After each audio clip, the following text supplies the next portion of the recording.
What do you do with a bunch of cops like these? One's a kleptomaniac. One's a compulsively violent ventriloquist. One's addicted to danger. And their leader's a transplanted Cajun who makes up his own rules as he goes along. What do you do with a bunch of cops like these? Give them a psychiatrist and pray.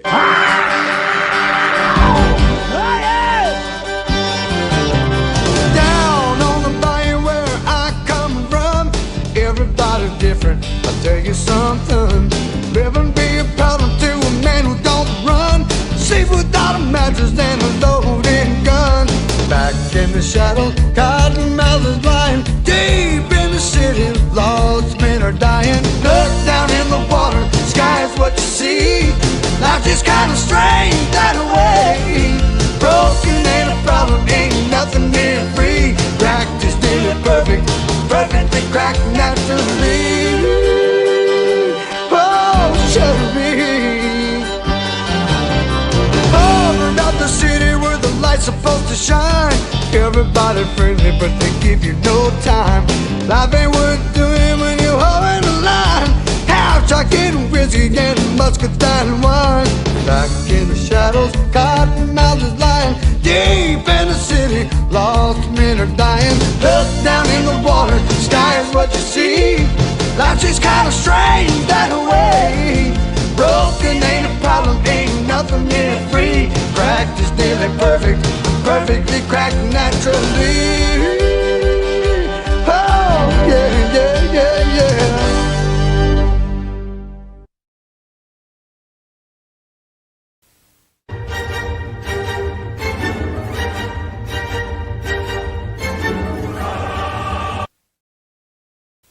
Hi, Ben. Hi, George. How's it going? It's going all right.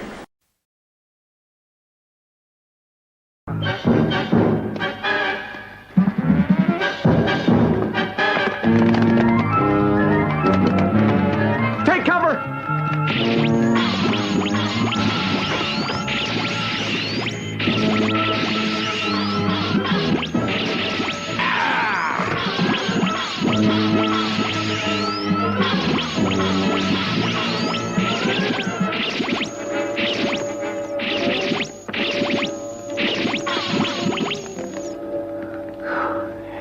Those soldiers move faster than I expected.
Stay Bombad.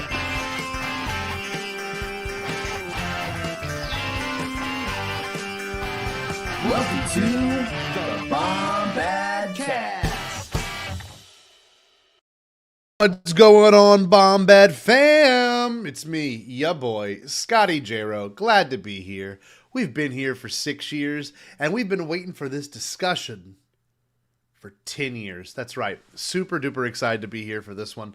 It's going to get real personal. Might even get a little emotional for someone like me personally, who's going through a lot of change in 10 years, much like most people have. But yeah, we've got this discussion. Super excited to be here. We got some people in the chat, some new faces. I got someone that said, right here, first live show. Well, thank you. Welcome, to February 2099. Glad to have you here. Shout out to everyone else hanging out in the chat as well. We got Eric Elliott. We've got our wonderful friend, Eli. Eli, it's Popo.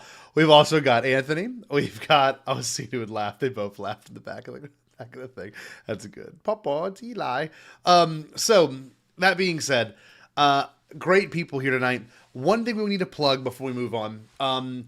Jerry and I have a fun thing in the works for Christmas, maybe. Not quite sure if we're going to pursue it just yet. But he doesn't have the kiddo on Christmas night.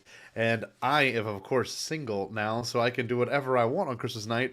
So that's one of the things that we may take advantage of if we have the time to do it. However, the next thing we're going to plug is next week we will be doing our 10-year retrospective review of The Force Awakens. And it seems that we're the only podcasters in our space, maybe aside from Ken and Joseph and Jennifer at Force Center, that are even acknowledging this movie exists and its 10-year reunion. We're doing more than what Disney's doing. Disney's busy making shitty KOTOR remakes. So that's exciting. Let's put out a thing that doesn't count. That's awesome. I love it. It's like people that dog on The Mandalorian. At least it counts. That being said, let's bring in the one, the only, my wonderful friend, the person that I do this with every week, Jerry the Cat and Junkie Cable.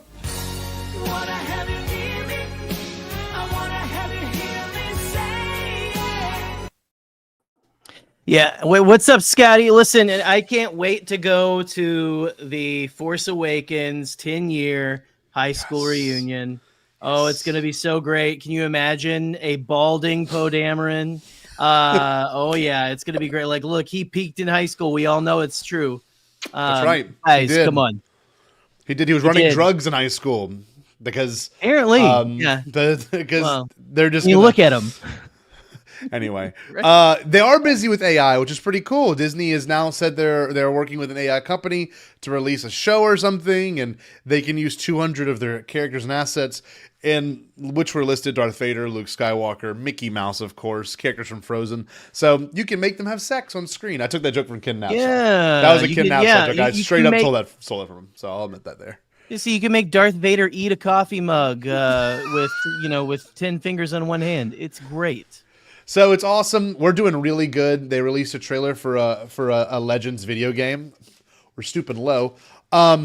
So let's actually talk about what kicked off this era tonight with some memories of The Force Awakens. And yes, as you've read on the thumbnail, this is indeed a call-in show. We're going to put the link out in the chat in just a moment. What we're going to do is we have our first call-in guest right here, and then we're going to lead directly into photos from the era of Jerry and I. As you can see from the thumbnail, there's a bunch of good ones just on here alone. So to think 10 years ago we were taking these photos, almost 10 years, not to the day, it'll be 10 years to December 18th, but very, very close. We're only a week out. However, our retrospective review will drop 10 years from the day that it came out. So that's going to be very exciting. We'll be recording that this next week at some point. But that being said, let's bring in our first call-in person. The link will be going out to everyone in just a little bit. We're talking about Jared, the Dark Jedi. This is your wake-up call. Time to reach, go for it all. Vulture stirs inside of me, and I know what I can be. Limit is the sky. Hey world, watch me fly. The best part of waking up is vultures in your cup. That's right. I was doing a little read as It worked out pretty well, actually. recent developments for the band Kiss notwithstanding, I think my favorite part of that whole clip is when they cut to him for that little riff he does of waking up. It's like a little head thing with that little riff. It's every time. awesome. I'm like, ooh, It's one of my favorite parts. Waking up. But no, I'm excited to be here, Shake excited to call in. I'm about to record an episode of Nerd Academy that'll be going out tomorrow morning. There we go. I also, like you were talking about, the lovely folks at Force Center, also dropping on the actual anniversary next week. I just last night recorded an episode with Ken for Knights of the Nerd Republic. Also looking back on The Force Awakens 10 years. Unreal. Where I will say this is the second time I've had the honor of having Ken on Knights of the Nerd Republic. Every time I am honest enough to say I do think I still get a little starstruck that I'm having Ken on my show. So I low key spend the first 20 minutes forgetting how to talk about Star Wars. You glaze him. There's some mild glazing. There's some mild glazing. I think it's whatever. It's just a guy who watches squirrels. Like give him a break. Yeah, Okay. let's calm down here. No, but I understand, Jared, and especially when it comes to this, where we were all listening to, the pundits of the time. Like we Right. were all a part of the very early internet, like nerds have become cool again culture, and then it's kind of like a what's it called? A bottleneck effect, where it's like, oh my god, like you're at the very top of the bottleneck, which is like nothing's very diverse. It's all very, it's all very special. Yeah. And then when it bottlenecked out, we were like at the like crest, like right at the crest when Bombadcast and TNAP sort of formed, and then now it's Right been, with now the guys it's just, with the ironic mustaches and stuff Yes. too, and We- suspenders. If they were okay, here we go. Let's actually do this metaphorically. If we were to look at this sparkling water bottle, just to explain the science of it all, and that one is sparkling, it's glistening. No, this was like Listening. this is like Force Center 2015. It's like Jedi Council, and then Bombadcast was like right here, and then Right there. COVID happened right here. And this is just and imagine if the bottle were just to be at almost like umbrella size. That's Infinite. That's where we're at now. Especially Well, with- go up a little bit. If you go up a little more, you'll see Jared glazing Ken in Yes. there as well. I think way we're- up here. yeah, like but way it's up- funny. yeah. I think the problem is we had such a nice concentration of like voices here. Then we came along, TNAP came along, Octo Radio came along, a bunch of podcasts came along right in this time, and then by the time like people all of a sudden got all their information from TikTok or Reels or any social media, it had become the umbrella, and that's when I went to dog shit. And thank God for Avatar: Fire and Ash. So let's move Yeah, I was on. just saying, now you can have Jake Sully, And Spider. finger banging Vanellope von Schweetz. I mean, it's insane. Oh, that's wonderful. We've gone so far, but we're here to have you come on, Jared, and of course, all of us will share our stories. But you have a recording in a moment, Jared. What was your memories like around this era when this was coming out? Because you were still in high school, weren't you? Yeah. I love that. The announcement of episode 7 of the Disney acquisition of Lucasfilm, I was in 8th grade. I told the story on the KNR that'll be out next week.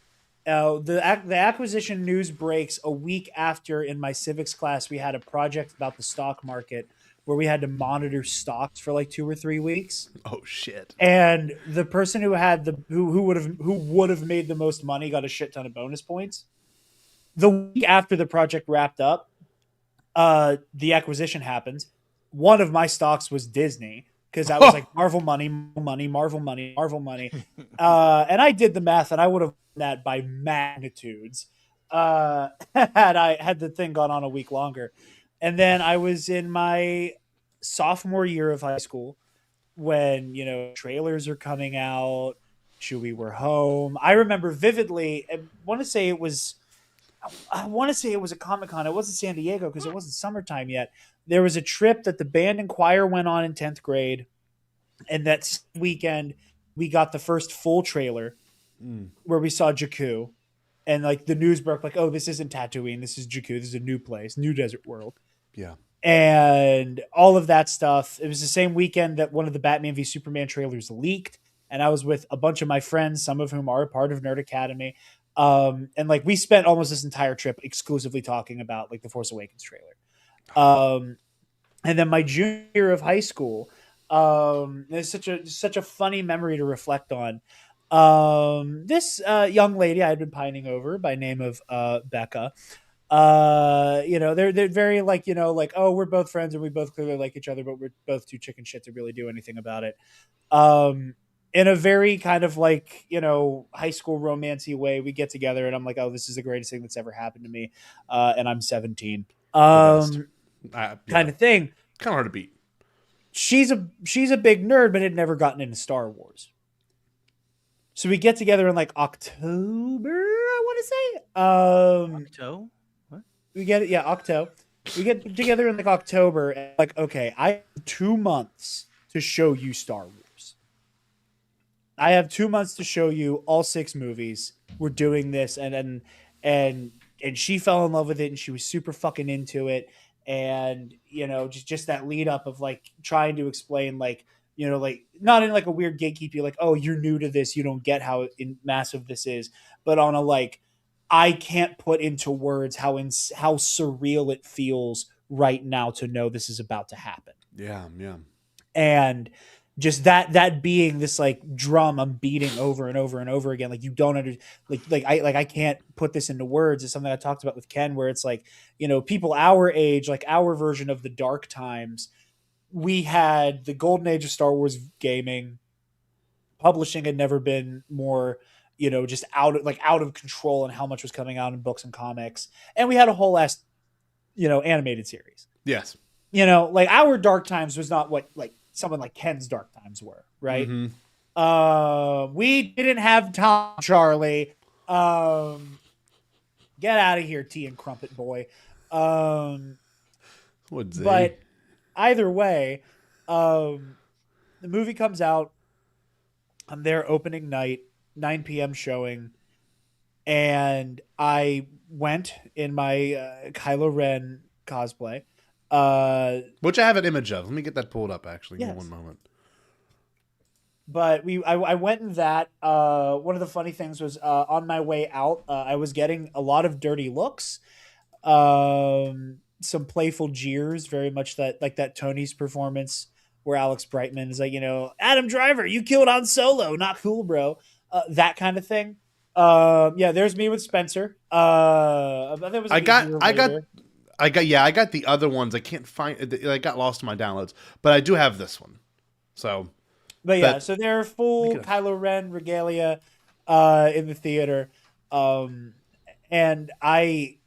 it felt magical, you know, like it felt. I think because pop culture after the Avengers came out in 2012. I don't want to say that was the beginning of event cinema, because that's certainly not true. Like the blockbuster phenomena was always a thing, ever since the 70s at least. But like I thought, like because of the amount of hype around the Avengers, and now this hype is here for Star Wars because Star Wars is back. I was like, oh, and every time a Star Wars movie comes out, it's going to feel like this, right? And it wasn't. And there's a part of me that wants to go back and just be there on opening night again. And there's there's a handful of specific memories from that evening that stick out to me so much. The first one it wasn't assigned seating at the theater we went to. So when we got there, it was so crowded. We ended up kind of in like the top right section. And I remember being a little pissed off that I couldn't be in the middle where I like to be. But looking back on it, I'm grateful for that, because I quite literally had a bird's eye view of the room. Wow, that is pretty cool. And I was so locked into the movie, but like I also couldn't stop thinking about how much of a communal, like quasi-religious experience this was. Yeah. And like I am so grateful now that I was like, oh, like I saw people. I could see people, you know, gasping at certain things, and like seeing people's faces light up because I could just kind of look down and see people. I remember so vividly this palpable tension in the room from the moment Han Solo screams Ben. And it was a cold theater. The room felt hot and tense. Like it felt like everybody in the room was having a hard time breathing, because we all knew what was about to happen. And it did not matter if everybody in there was somebody who had only seen the movies. It did not matter if, you know enough about the deep lore, about the behind the scenes, and you know that if Harrison's coming back, he's probably going to die. You know, all of these background details. It does not matter the wide spectrum of Star Wars, like inside baseball. You knew what was about to happen, and there was nothing you could do to stop it. And you just had to helplessly watch it happen. I remember again how quiet it was in that room, and whenever Kylo Ren drops his helmet and it like clangs down on that catwalk, I remember feeling Becca like jump out of her seat a little bit. So awesome. You know, and I saw a couple other people do it too, because it's looking right down. And just it was again, there was just a surreality to it. Like I was there the opening night of Avengers Endgame. I was there the opening night of Avengers Infinity War, Last Jedi, Rise of Skywalker, Solo, Rogue One. Nothing was fucking like that, man. Nah, man. Like not That was to awesome. not to blow my load for an episode of KNR that's coming out in a week, but like that movie theater did something I had never seen them do before and never did since. They had a cash bar concession stand in the auditorium. Someone came in with a cart. So they Someone came in with a cart with like a big tub of popcorn to give people refills, a handful of large drinks, and some candy, with like very much with the idea being nobody should have to leave this room. That's awesome. Like That's that, like that was the badass. level. I've never seen that happen for anything That's else crazy. before or since. And again, Yeah. and I think seeing that person who worked at the theater bring that cart in, I knew how massive this was to me. I knew how personal this was to me. But I am like, I remember seeing that person cart it in, and I remember kind of going, "Oh, I've never seen him do that before, Dude. This is big." I remember years later for like again like for Last Jedi, for even Infinity War and Endgame, and I'm much older at that point, and I'm going, "Oh, surely they're gonna have like the concession stand cash bar." That never happened again. No, that was it. That was a Force one and done. Awakens was fucking They learned their different. lesson. It was fucking different. I don't know if they even made any money off of that, quite frankly. I wonder. Right. But I just remember that being there, and leaving the theater, the conversations were so weird, because it was like not in like I don't want to say I was underwhelmed. I really liked the movie. But I remember I was having those initial like, oh, if that felt a lot like A New Hope, and then like the other part of my brain going, it did, but so does Phantom Menace. And thinking back on it's like poetry, it rhymes, and like coming to this realization of like what this really means right now. Again, I was in kindergarten when Revenge of the Sith came out. I was in kindergarten, and my whole life I could remember up to that point being told Star Wars is over. Yeah, of course. You could play your games, you could read your books, it's over now. Mm-hmm. And 10 years later, it's back. It's real. I am seeing a new Star Wars movie in the theater, and I'm old enough to remember every single second of it.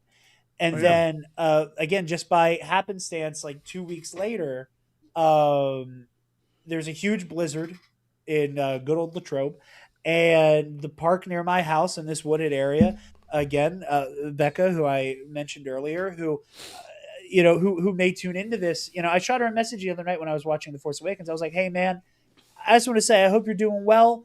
I see your art on Facebook all the time.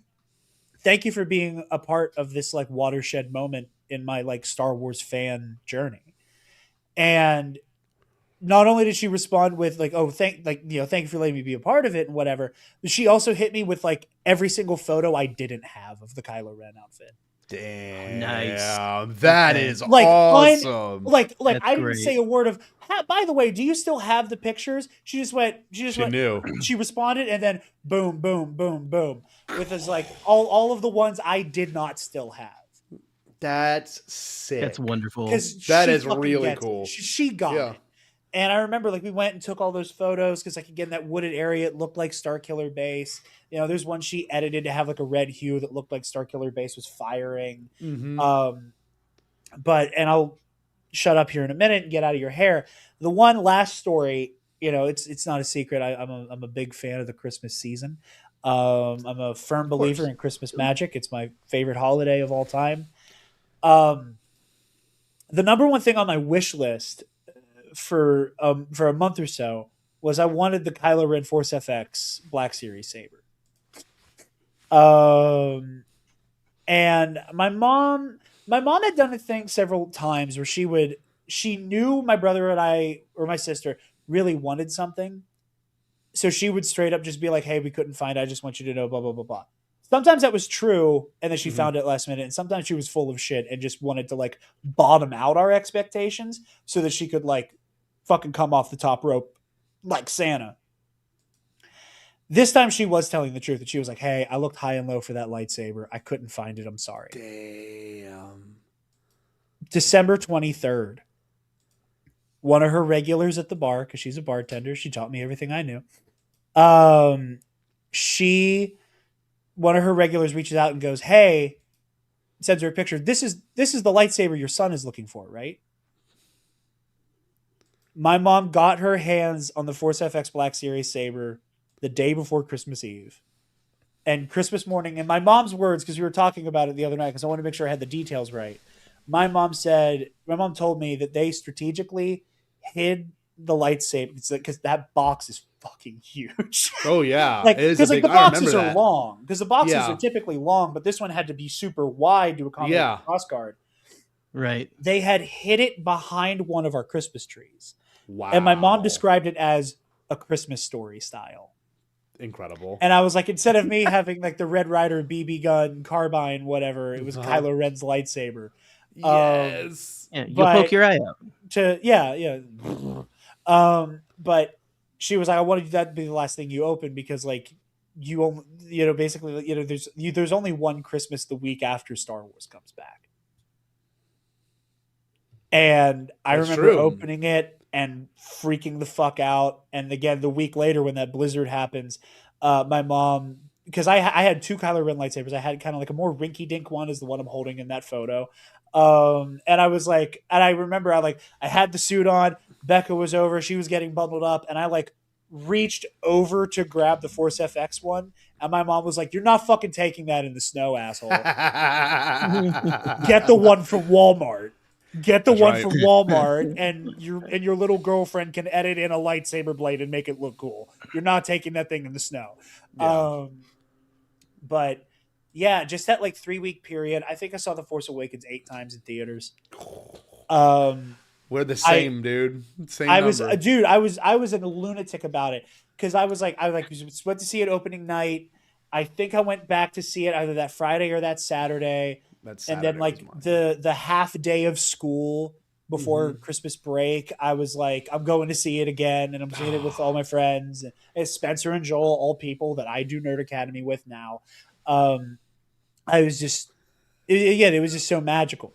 Plural, yeah, there are two. There's one in the hallway and one in the dining room. Right.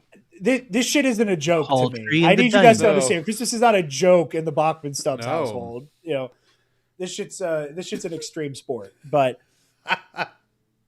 yeah, I just looking back on it, I just people joke about how youth is wasted on the young, where it's like if you have the intellect, if you have the know-how, if you have the wisdom you have as an elder adult, if you were younger, how much could you have done?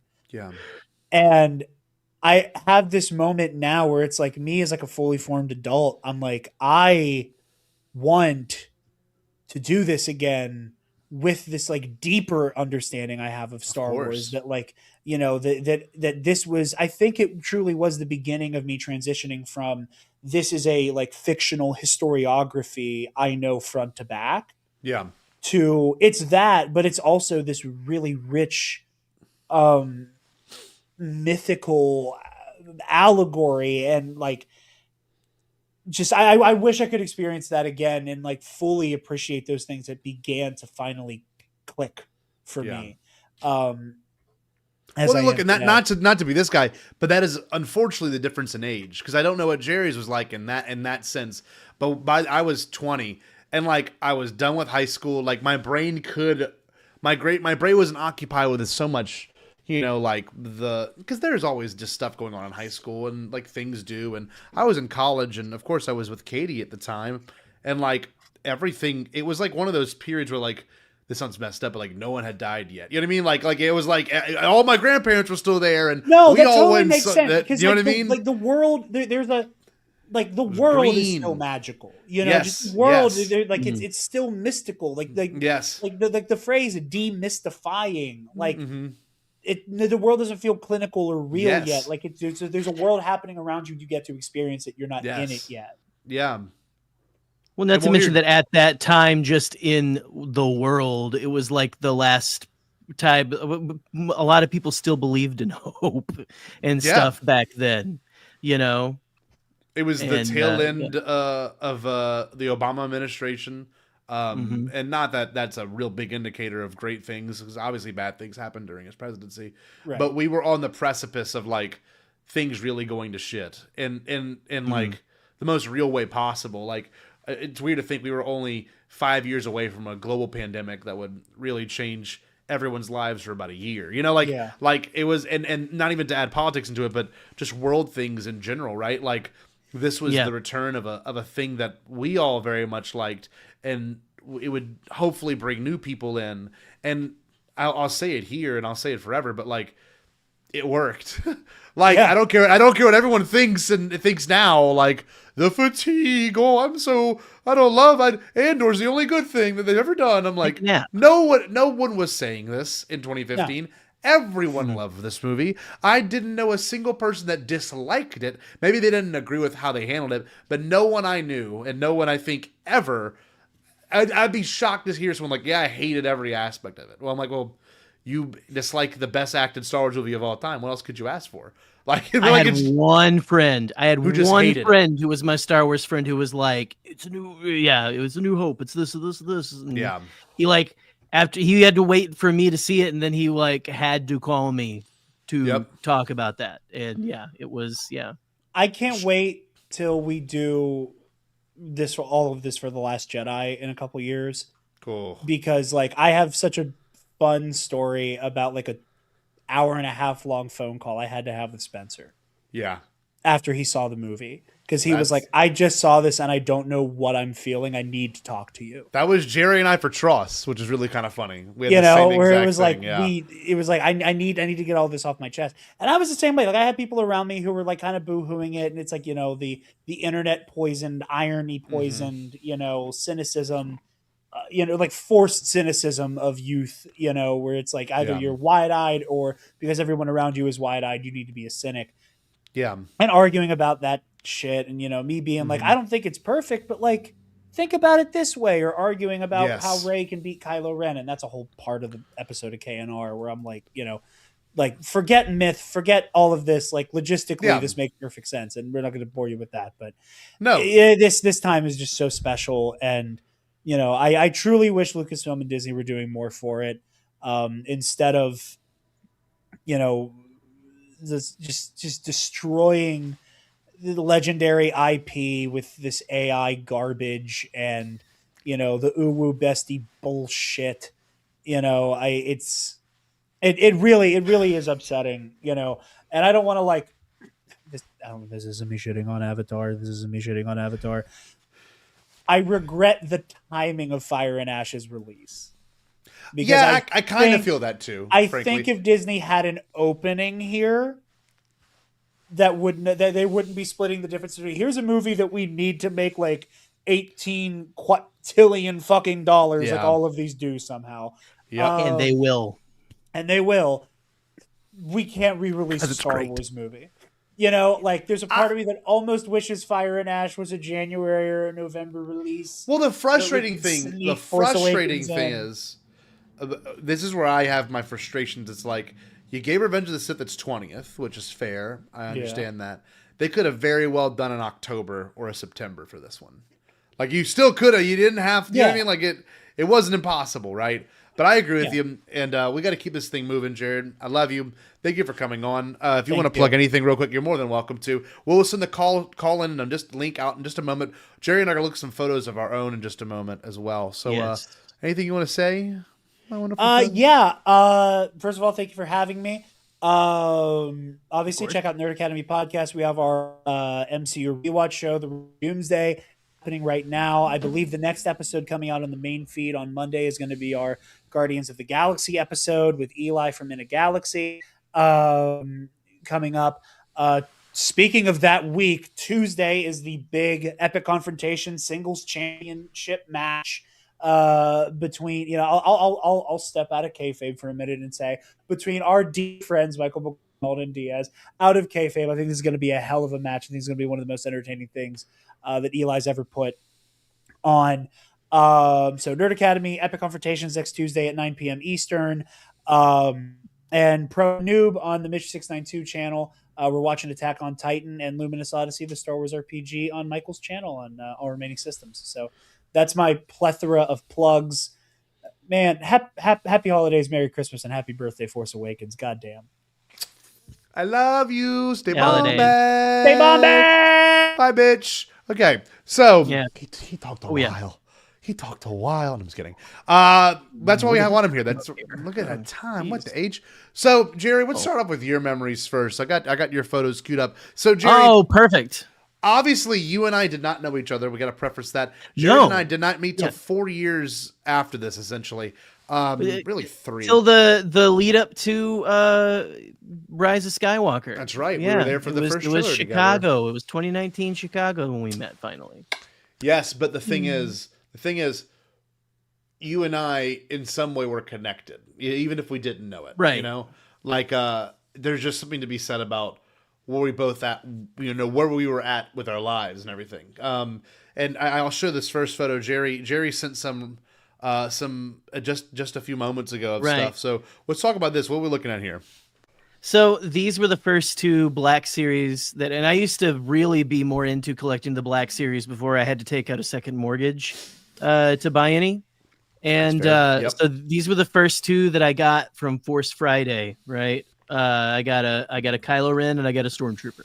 So did you go at and midnight, this is- or did you like that Friday during the day? I went. They didn't have anything put up when I went. Remember, I think I told you that like one of my ex-wife had to go to work early. So Oh, we yes, both I do worked remember the same this. factory at the time. Yeah, so I dropped her off. It was 2 hours before my shift, so I drove back down to all you Michiganders out there know the Meyer. The Meyer. The Meyer. Went to Meyer, and nothing was up. I went to both of them. There were 2 in my town. I went to the Target wasn't open yet, actually. And this was back, kids, before the pandemic, when stores stayed open for 24 hours. Yep. That was insane that we did that to people, but we did. But yeah, no, I went in there 3 a.m. Nothing, not a box, not a scrap of anything. There was a Chewbacca standee, which I think is the one that we're coming up to here in a sec. But this is at my old apartment just down the road from where I'm at right now that we first stayed in when we first moved up to Michigan. And so this is like I got my coffee mug collection in the back there, and then we were all doing similar real things. real dad activities, collecting coffee mugs, and we were all doing similar things, which I love because you'll see mine in a moment. And I think is that like the indoor shirt? Is that the Dagobah? That's shirt? actually Target. That's the Return of the Jedi Darth Vader head with the I loved those. But yeah, that's Return of the Jedi. Actually, that looks like me at Target right there. That's right. You're like, With- oh with god, Chewie. you're like neutral sex bathrooms. That's why you're freaking out. I'm freaking out because I'm afraid that somebody's gonna come in and try to pee while I'm in there. You know, it's gonna pee on you. This was hilarious. This- I love this- this. Tell me about this. So this is my friend who didn't like the movie was making a commercial for the movie theater that is now a bowling alley down there. This movie theater doesn't exist anymore. But look, this is the movie theater I worked at for almost a decade. And he was making a he just sent me a Snapchat of him working on this teaser that they were going to put on Facebook or something about, hey, tickets are available now. That's he says he awesome. looks, and Paragould is my hometown. He says he's shocked he's at Paragould. It's pretty good. I like that. It's some good Photoshop. Well, look, these were the friends that I did creative stuff with before I met Scotty, and before I found my soulmate, Look kind of at things. this. Speaking of soulmates, here's me and my ex-wife. Right there. That was the day so I wasn't able to get tickets to the night of like So the Thursday, midnight. you didn't do the premiere. Thursday night. I Okay. didn't get into Thursday because I wanted to go to a specific theater and see it in a specific format. And this is in Grand Rapids here. They had this huge, it's at an IMAX theater, but it wasn't an IMAX that we saw it. This right here was a big backdrop they had set up. Yeah. You see, we're looking very good. You know, we both had our matching shirts. She bought us. She's looking very astute as well Yes. in these photos. But yeah, no, it was a good thing. Listen, we were hyped. I was ready. What she didn't know is that I was going to break into tears when Han Solo died. Of course. In here, and also this is the one that I got the sick in. the sickness came on. This is the Yeah. one where I got sick by the end of this. I don't know if you can tell by my face or anything. If like it was hold on. Let's get to the closer up one. Yeah, There I we can't go. tell. It's not. No, I look fine. I don't know. I think Yeah. Han Solo dying destroyed my immune system. I think that could have been No. like a shock, like a heart. You know, when people die of heartbreak, it could have been a little bit of that. yeah, You know? I was to say, yeah, I got a cold and heartbreak. So how old were Yeah. you, if you don't mind me asking? I'm curious because I think you would be like 20, I'm 38 right now, so I would be 28. 28. Yeah, it was exactly Wow. exactly 10 years. Yeah, I was 28 years old right there. Wow. 28 man. years young. Sorry. That's incredible. And like, where were you at mentally in your life here? This was like were you all engaged at this point? I don't even remember. No, we were married, Okay. moved up to Michigan, living, just living our life and everything. It was that life was good for the most part. Yeah. And it was one of those things where, again, I had not been this excited for something. This is to me, the peak of the excitement was this. Last Jedi followed with, all of them had a crazy level of hype. Of course. But this one was, I hate to say it. You had to be there. It's kind of one of those hypes. Like, you just kind of had honestly, to. yeah. Well, because like before this and stuff, like, we had, I always say that I tricked her when she married me. It's like when Star Wars started to come out, it was like just the beginning of the end again and stuff, because I was weird? like, I was into it, but I wasn't like, like chomping at the bit. Like I was like, it's over, it's whatever and stuff. And then when they said it's coming back, we're making more movies, blah, blah, like all this, it was just, I fell over the precipice again, and just it consumed my every thoughts. Just changed. So, it changed how I thought too. And obviously we've had the privilege to talk about this stuff a lot recently. Well, we cover Scotty's face though on those photos. Yeah, I don't know. Didn't Scotty look great in those photos? I look good. I have a nice body. So that being said, I remember, obviously when all this was going down, like everything was coming out, it felt so fresh. Like it felt really, it was kind of fun to walk down the toy aisle and see the Legos and see, all the things just being set up. That was like, and we'll look at some examples a lot of y'all have forgotten about. So, I loved your storied history with it, because you're right in its own weird way. And for me, it was the opposite. Yours was like the not beginning of the end. That sounds bad, but like it felt like a beginning of your fandom journey again. You know what I mean? Right. Mine was this weird era of like, this was a beginning for me, where like, I'm 20 now, I'm off to college. I'd been at college for a year. I just met the girl that I would end up marrying, and now I'm divorced from. So you and I are in the same boat now, emotionally speaking, which is kind of incredible that we both have shared narratives with this. And, I don't know if Star Wars is the root of it. Obviously she was there for and she went to all the celebrations with me up until, Japan. So like, there's all these things where like, you look back on it, like, could this have been the thing that changed me, that made me less attractive, or whatever it is, right? I don't know if that's even something I can answer right now, but at the moment, and you can say the same, our partners did everything they could to make us happy during this. And I could show you, I will show you examples of what Katie did for me. And I'm still forever thankful that she was as open as she was about it. So I want to show my collection of photos. It's a good bit. We're not going to dwell on it too long, but just to give you some more context. So this is going to start off in a weird place for me personally. It's a photo of my grandfather. It was my Papa Cecil. The reason why I'm showing this photo was, this was the night, and you could see it on the TV if you're looking. Happy Thanksgiving. This was the night before the trailer came out in 2014. Oh, yeah. Yes. So I went back that far, and I was looking at that the night and the day before my life changed. Like, in terms of, like, having this interest again. You know what I mean?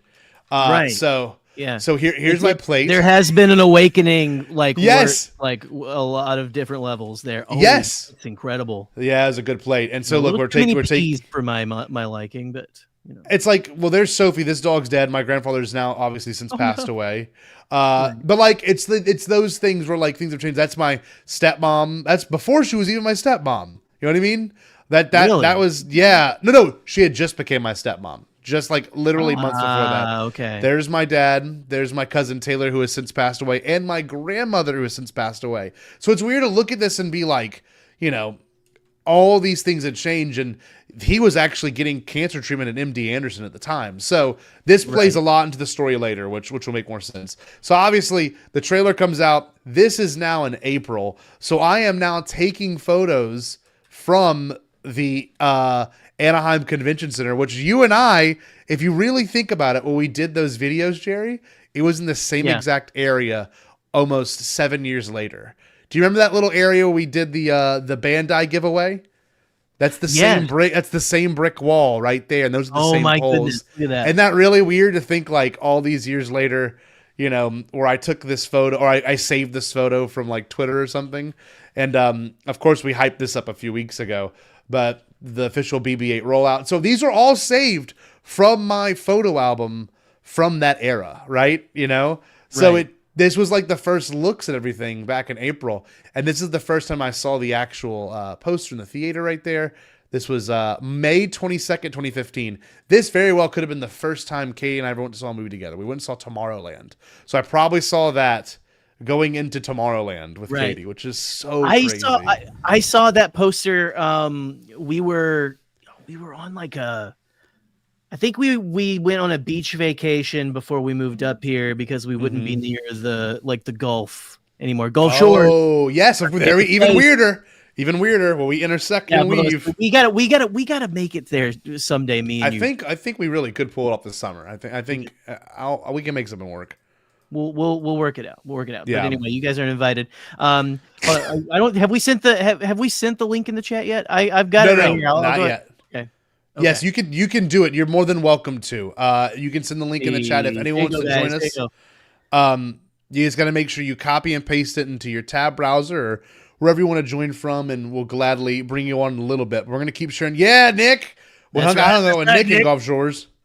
So let me show you some more stuff too, just so we can get in there. This was the Target display. I have a video of this too. Force Friday. So I went at midnight. The only place that had it, there's Katie. The only place that had it was the Phantom. I'm sorry, was the New Orleans Target. There was a Target in New Orleans right off the interstate, and we went there. It might have actually been Metairie, but yeah, listen to that. Before they changed the way his beeps sound. I have pretty much this exact video that I almost sent to you. Yeah, pretty much. We are like pretty much the same exact person, my man. Oh, I'm telling you, and it'll get worse. And look, here's Katie and I all those years ago, you know. And obviously, that's the thing people don't realize. Like, I know you don't feel that way about Allison as well. Like you don't look back at this with spite or bitterness, you know. Like, even though y'all aren't together anymore. Times. Oh, it was great, and like she was embracing my autism. Like, I mean, like really, you know, like that's what it is, you know. Yeah. Despite having and that's something that this era, you know, I mean, it was very special for that, you know. Yes. There were, you know, there's to quote something I've watched just recently, you know, you think that it was all a lie, but some of it was real. Oh, you know, when it comes to the partners and stuff, like I think that it was real that they wanted to share in this with us, you know? Yep. I agree. And I just never forget, like, they did little giveaways and stuff, and like we didn't win anything, but it was so cool to see. Like, this was my first time with like a true fandom interaction where like this guy won a giant Chewbacca plush like Funko Pop thing, and this guy won like Kylo Ren's lightsaber at the raffle, and like they had Star Wars bikes right there. Like, this was it, and that's us just in our living our best life. And I'll never forget, it was September. So it was still a little hot, right? And so I'm wearing shorts and my almost like chill college outfits, and we drove to New Orleans super late. The very first time I ever heard the music of Les Miserables was with Katie on the way back, and I'll never forget this. I had just bought this lightsaber because she was singing it for some reason, and I knew in my gut, this is not even a kidding, we'd only been dating for a very little bit of time. We'd been dating since like June, so this is like maybe 4 months. I knew I was going to marry her, and obviously I thought I would be with her for the rest of my life, which is certainly not the case, but it was such a special moment. Like, you're embracing who I am and who I would become and, what we do. And obviously the opportunity, this led to so many opportunities in our lives, from, meeting you in, Chicago, to having this podcast, to going to the Kenobi, first episode and celebration, to speaking at my panel in Japan. Like, I don't think any of us knew how much this would grow. And I wore the shit out of this BB-8 shirt. I mean, I didn't go a week without wearing it. Yeah. I love this shirt. And another one, I don't know if you saw this one. They had a red Force Awakens logo. Yeah, dude. I know. Font, man. I don't know where it's at. I wish I could find that. That one I'd be very happy to have right now, and I don't know where it's at. But that one is a really good one. And so these will progress more into things like, look, this is in my dorm room. This is my dorm room table. I can remember right there in ZT. And that was the first lightsaber prop. I wonder if I don't think I have it in here, but I remember when you would flick the blade, the other side parts would pop out too with it. Yeah. It was it's so cool. And it was cheap. It was like $11. Like, really, it was like the cheap ones that went all the way in and stuff like that. My cousin had 10 of these things when they first came out.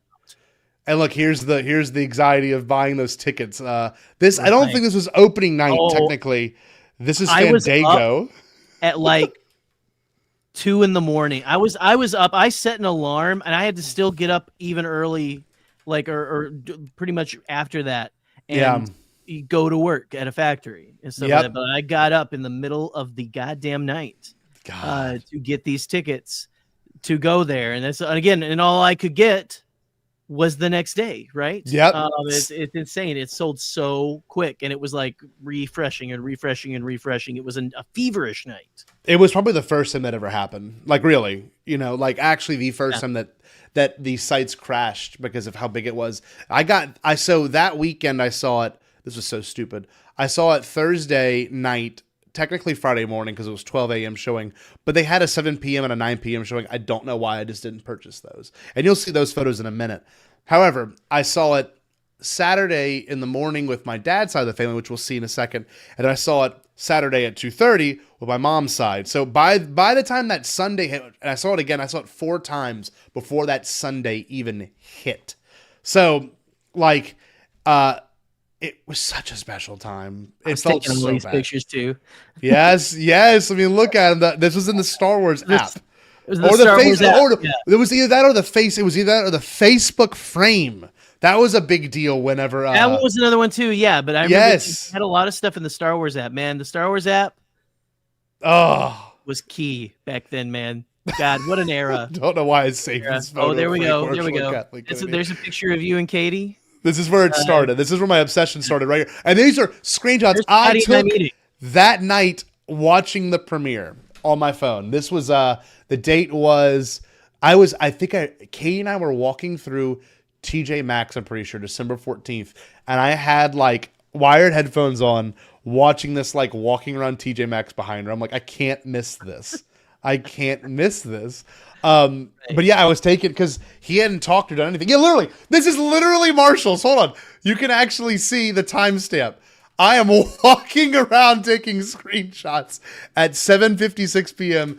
and I'm still there 4 minutes later finding this little wall art.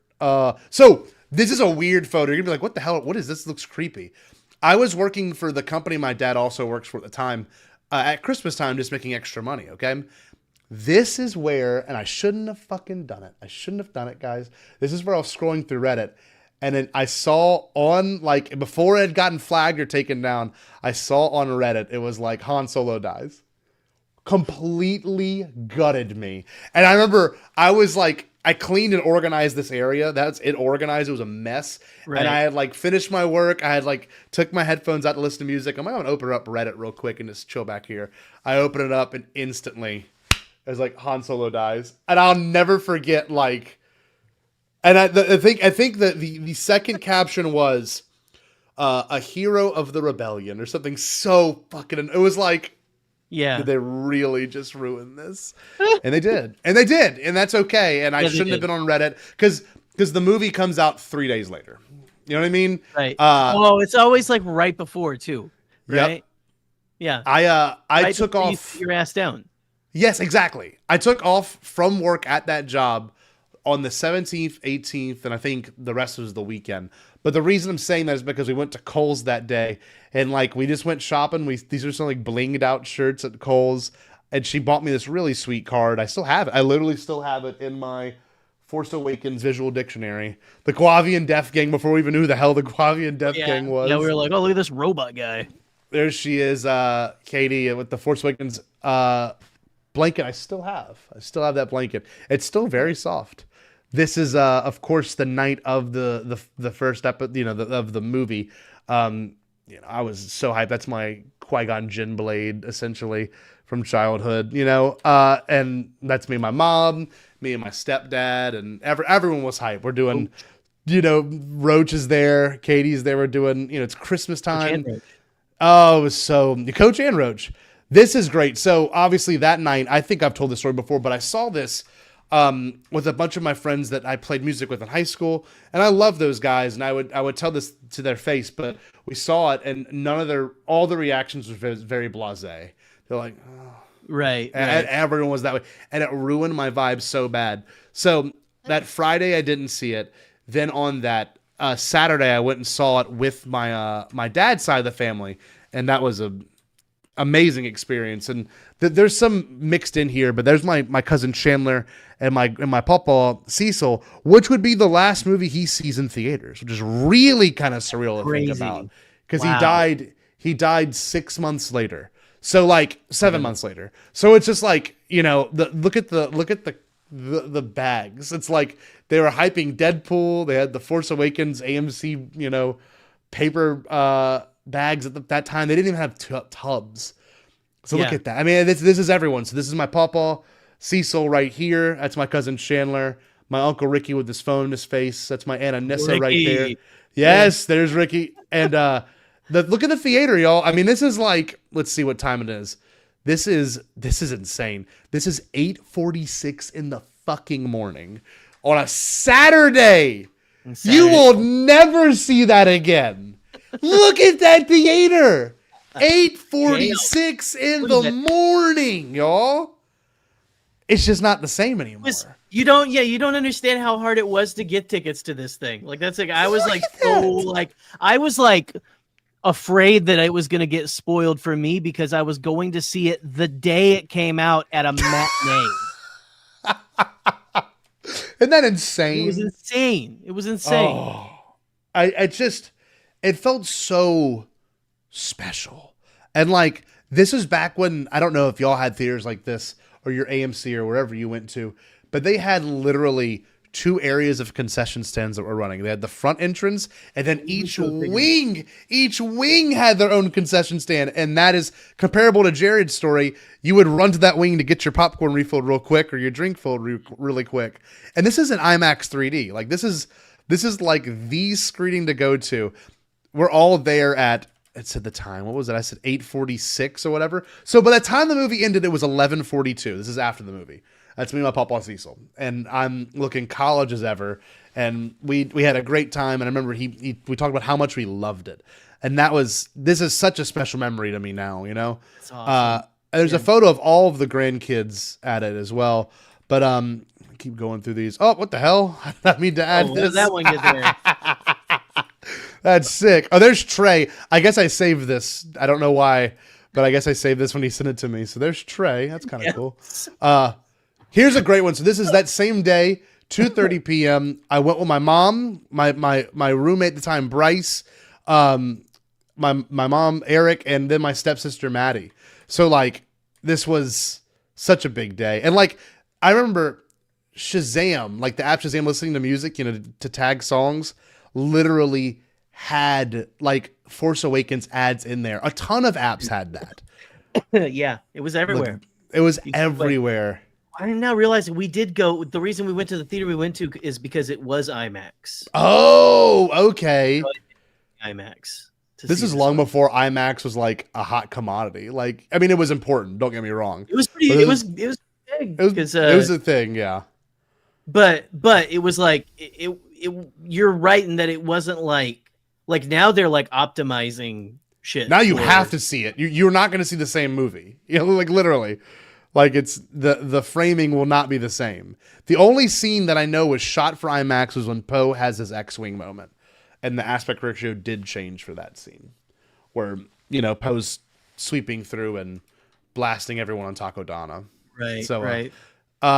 So we'll show some more photos, and then we're gonna skip past this, and we'll bring some of our guests in. I mean, like, there's just things we've all forgotten about collectively.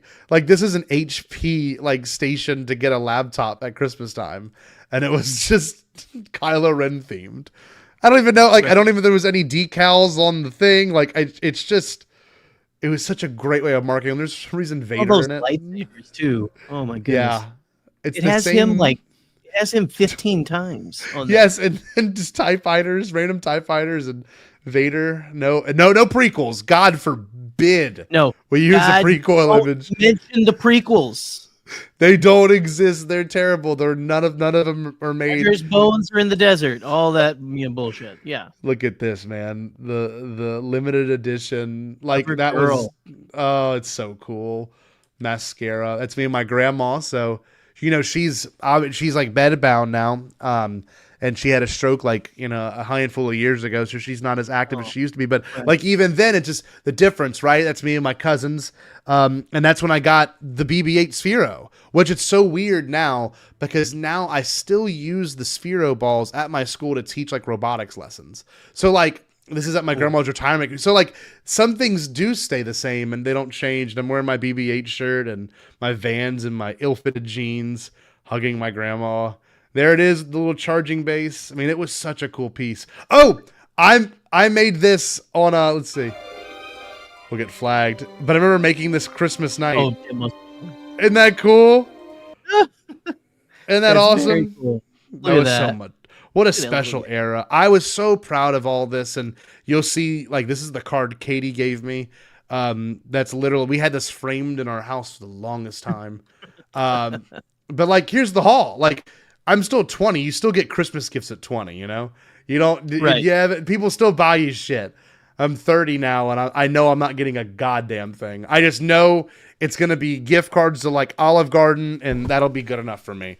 But, like, looking at all Let's this... go to like, Olive Garden, man. Let's go. Of course.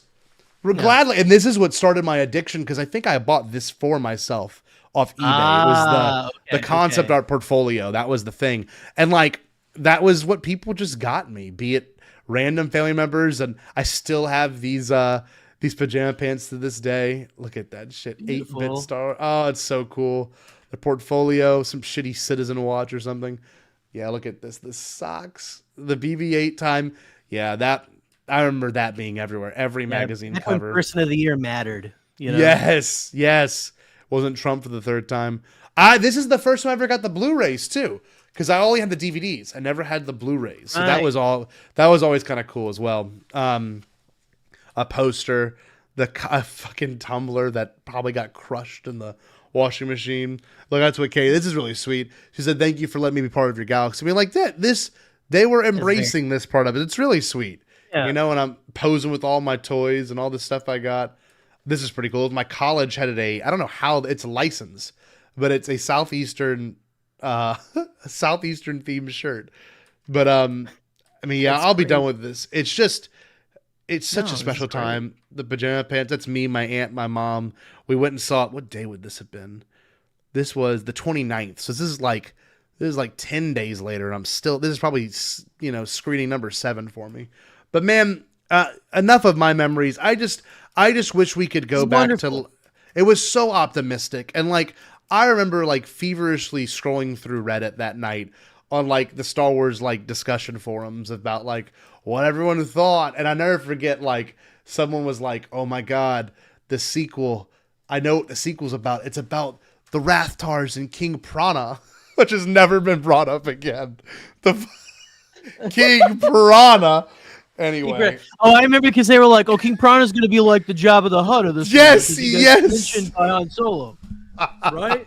Right. 100%. So we're gonna bring some call-ins in. We're gonna do it one at a time. Yeah, The first person, thank you for waiting patiently. The first one we're gonna bring in hasn't been on the show in a minute. We can rectify this soon.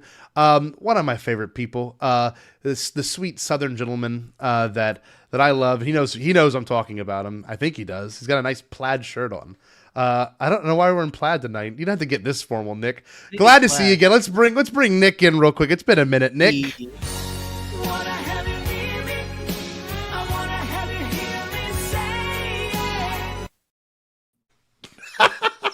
Nick, I went very British when I said like Nicky.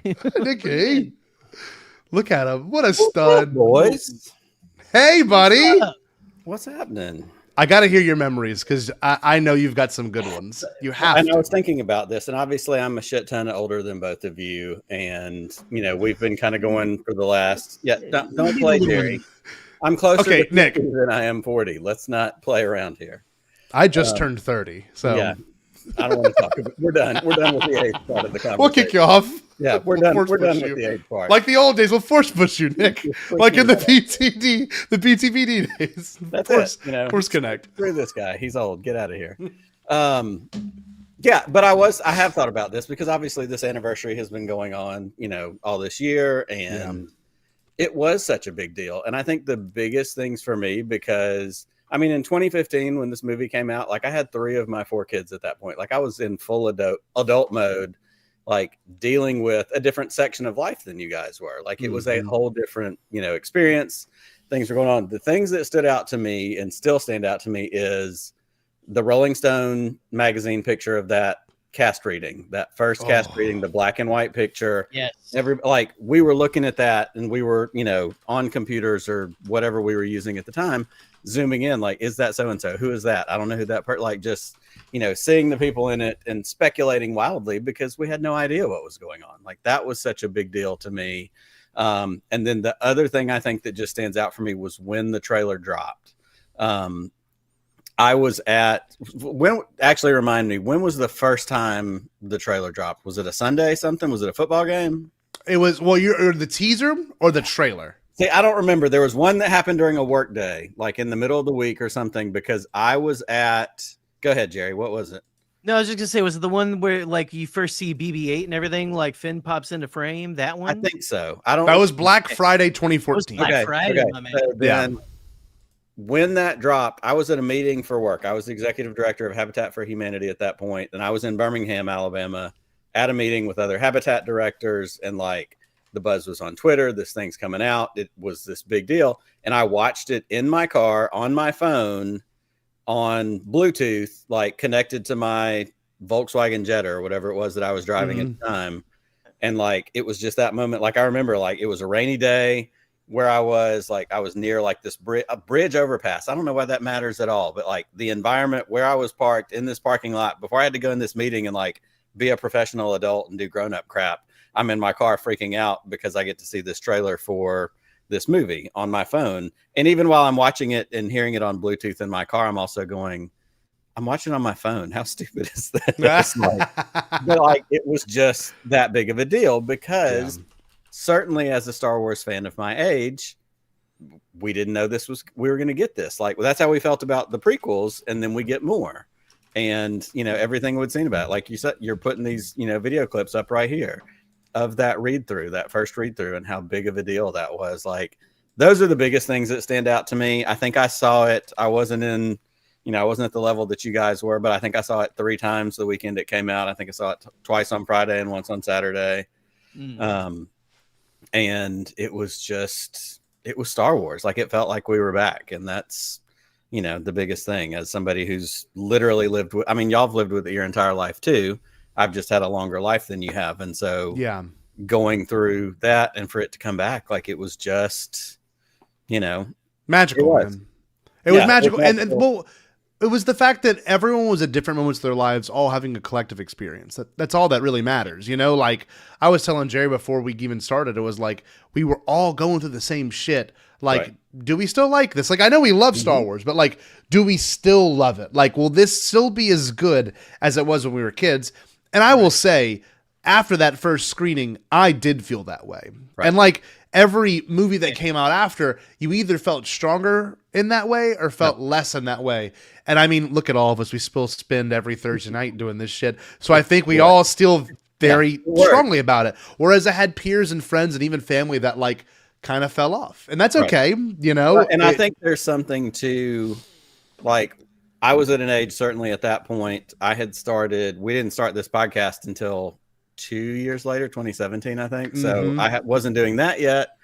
But just as somebody who was older, who had matured, and I hate the term media literacy, but like I looked at like a trailer differently than I did when I was a kid. Like if we saw a trailer at a movie theater, we were just like, holy shit, this is what it's going to be. But seeing a trailer as, you know, a full ass adult in 2015, I'm going, okay, great. They cut it together to get your attention. But I went into it going, I don't know what this is going to be. And I love that I didn't lose that. I love that I didn't go into this expecting the movie to be what the trailer was, because that is very misleading. And that's something that we see certainly in this fandom, but in any fandom, when you see Marvel trailers drop and everybody's like, wait a minute, where's that scene of Jen in front of the TIE fighter at the top of the tower that didn't show up in Rogue One, or the thing in the water? Like, okay, great. Choices were made, but it got your ass in the seat, and that's what 100%. It's supposed to do. And if you get yourself there and let the rest of it go, you're going to have a great time. And that's what I think is important. Yeah. I'm glad you brought that up, because now we've gotten to the point where, and this sounds bad, and I don't mean for it to sound bad, but like they make entire movies just so not really, but I feel like movies are made now entirely so the post-credit scene can be seen. Right. I know it sounds messed up, but like I watched Captain Marvel 2 kind of not giving a single fuck what happened to any of those characters, because I kept hearing the post-credit scene's crazy. But by the way, that movie's better than it gets credit for. Yes, it is. It is. But here I am like frothing at the mouth because I'm like, I heard there's X-Men at the end of it. And then there was, which was pretty sick. But like, I hated that I spent a whole movie. And now, you know, with where we're at with like, we've got a lot of Star Wars and I'm thankful for it. And I enjoy pretty much everything that comes out. But the feeling that this movie gave at the time, there's just no way it'll ever. Well, and I think it's not possible. It'll never get to big hot take to take away from the Marvel universe in particular is they've trained us to play for the next movie. You go to watch this one to see what the post credit is going to be, because that sets up something else. And you're almost, like you said, you're thinking about that more than you're thinking about enjoying the movie. That's what's actually happening in the moment. Right. What's it going to be? And it takes you out of it. And I'm glad Star Wars hasn't gotten into, like, you know, you may get to the end of a movie and the credits and you hear a Darth Vader breathe. But other than that, like, we don't need that in Star Wars, because it creates a different element, and it's expectation. Like, you know, y'all have heard me rail plenty about, if you don't like it, don't watch it. If it's not your favorite, there's other ones that are. But at the end of the day, like, let's just enjoy some shit. Like, it's out there. It's fun. There's so much of it. We've had this thing for 10 years now, and I could go put it on right now and be as happy as I was when I saw it 10 years ago. I completely agree, Nick. Nick, I love you. Thank you for coming by, bud. Hey, I just wanted to say, hey, I'm glad that it worked out, and I do have a little bit of a toast to raise. Hope y'all are doing well. It's good to catch up. And everybody that's watching, good to see you, man. Happy Thursday. Happy Star Wars. Happy Thursday. Happy Star Wars. Oh, damn. I threw that. Scotty threw away the entire bottleneck. Oh, no. The bottleneck. Nick, I love you. I'll talk to you later, dude. Stay bombad. See you guys. Later. Our next one was only a mere child when this came out, and this is the perspective I'm actually looking forward to the most. But a twinkle in his father's eye. Yes, but a glint of sperm. No, but in all seriousness, I am very excited to have this next person on, only because I heard them talk about this on the Force Center call-in show, and it was a great story. And I really do think you must say it here as well, because for me personally, hearing it from you was really kind of awesome. And that is, let me get an appropriate clip for this next person. Hold on, give me one. You gotta. I gotta find the right one. You know. You got something there? Oh, I got one. Had a little bit of money, so the Lord did me good. Got all kind of shit. Got the glow sticks. I got the Got the bag, got the Hawaiian punch. Man, everybody won't holler at Pop what you need. I got it. If I ain't got it, I'll find it. You understand? I'm selling glow sticks. Glow sticks that go with the yeah. You know what I'm saying? Guys, I'm so excited to talk about Fate of the Old Republic tonight. What a great announcement. That's totally what this should... Wait, give me a second. Sorry. That is feed. Title. I'm kidding. Oops. Well, this one. There we go. All the main characters are here. Look at I was looking up. I was frantically looking up Force Awakens images, and I'm like, let's do this one of all the side characters. Why not? And this is all the box art Toys. on the glove action shido, figures yeah, the as glove well. shido Yeah. stuff. This is a good background, Eli. Let's highlight this. Hold on. Everyone, name each one, Eli. We've got. I can only wait. I think I can get so. I think this is PZ4CO. The yes. one is PZ4CO. The second one is the one I was having the most trouble with. I think this is Sarko Plank, but I'm not sure about that. Yeah, no, I think. Yeah, it is. I just googled it. It is. It is. This is Elo Asti right above me because JJ loves his Beastie Boys. I don't think there's a name for that one. I think that's just a soldier of the Guavian Death Gang. And then, of course, as was being discussed in the comments earlier, our Lord and Savior, the Good Constable. It's so great. Zuvio. One thing too, I will say about Constable Vesuvio that people except for Constable Zuvio. One thing that people forget about with Zuvio is the reason why Zuvio is so hyped is obviously the toy, but there was an Entertainment Weekly like blurb specifically that was separate of everything that came out at Zuvio about how he is like in charge of the things that go on Jakku and in that that village in particular. And like there's a photo of Zuvio. Yeah, you barely see him in the movie, but there's like this one particular EW photo of him like doing one of those. And I don't know. I wasn't into like I wasn't as hardcore into Star Wars at the time, but like I can also imagine the fact that I think he's the first live action Kyuzo. I think so. Yeah. I don't know. Like Embo's the first one like chronologically that I remember, but there's a decent chance that there's one hanging out in Mos Eisley somewhere or something like that I just don't know about or something. But that was a big deal. That was a big deal. No, it was. I remember all the Constable Zuvio stuff in the lead up to Force Awakens. One of the only things I remember really well about the lead up to the Force Awakens is Constable Zuvio. No shit. Honestly, because he was just fucking everywhere, and then he just shows up for 5 seconds. Just fucking everywhere. Can't escape him. You have to pause it to find him. Like it's not even like he's not even like I'll be honest, I still don't know where Zuvio is in TFA, and honestly, I don't blame you. Like he's not in there for that long. No, not at all. I want to hear your journey because I know you becoming a Star Wars fan was around this time, wasn't it? Like it was just around this time. I think probably I can't pinpoint the exact time, but I'd say it was within a year of The Force Awakens coming out. I'd say probably around 2013, 14. God, that's awesome. But I remember the big thing was for me was discovering, specifically after I'd seen all the films, stuff like that, was discovering TCW, specifically as it was already on Netflix back in the day, with the release of The Lost Missions, which is Season 6. Which is always like season 6 of the Clone Wars is one of the most like underrated seasons of Star Wars. It is, in my opinion. Yes, it's my favorite season of that show, and that show is my favorite show in Star Wars. So like, I have high praise for that season. And I think, and it's really good. Don't get me wrong. But I do think quite a bit of it is because of my nostalgia, discovering like when I was homesick from school one day, like just like. Going through the Clone Wars, specifically season 6. But yeah, no, Force Awakens, obviously. So it was my first Star Wars theatrical experience. It was stunning. Jake and I have been friends for a few years. My co-host on Star Wars and Galaxy, we were incredibly hyped for this film. We both came out of it just stunned that this story got to keep going. That we got to see the continued journeys of Luke Skywalker, Leia Organa, and Han Solo. And, of course, the generation that came after them. Yeah, no, there were just so many moments. Jake and I had a little thing with some friends of ours where we would cheer every time pre-existing character came on.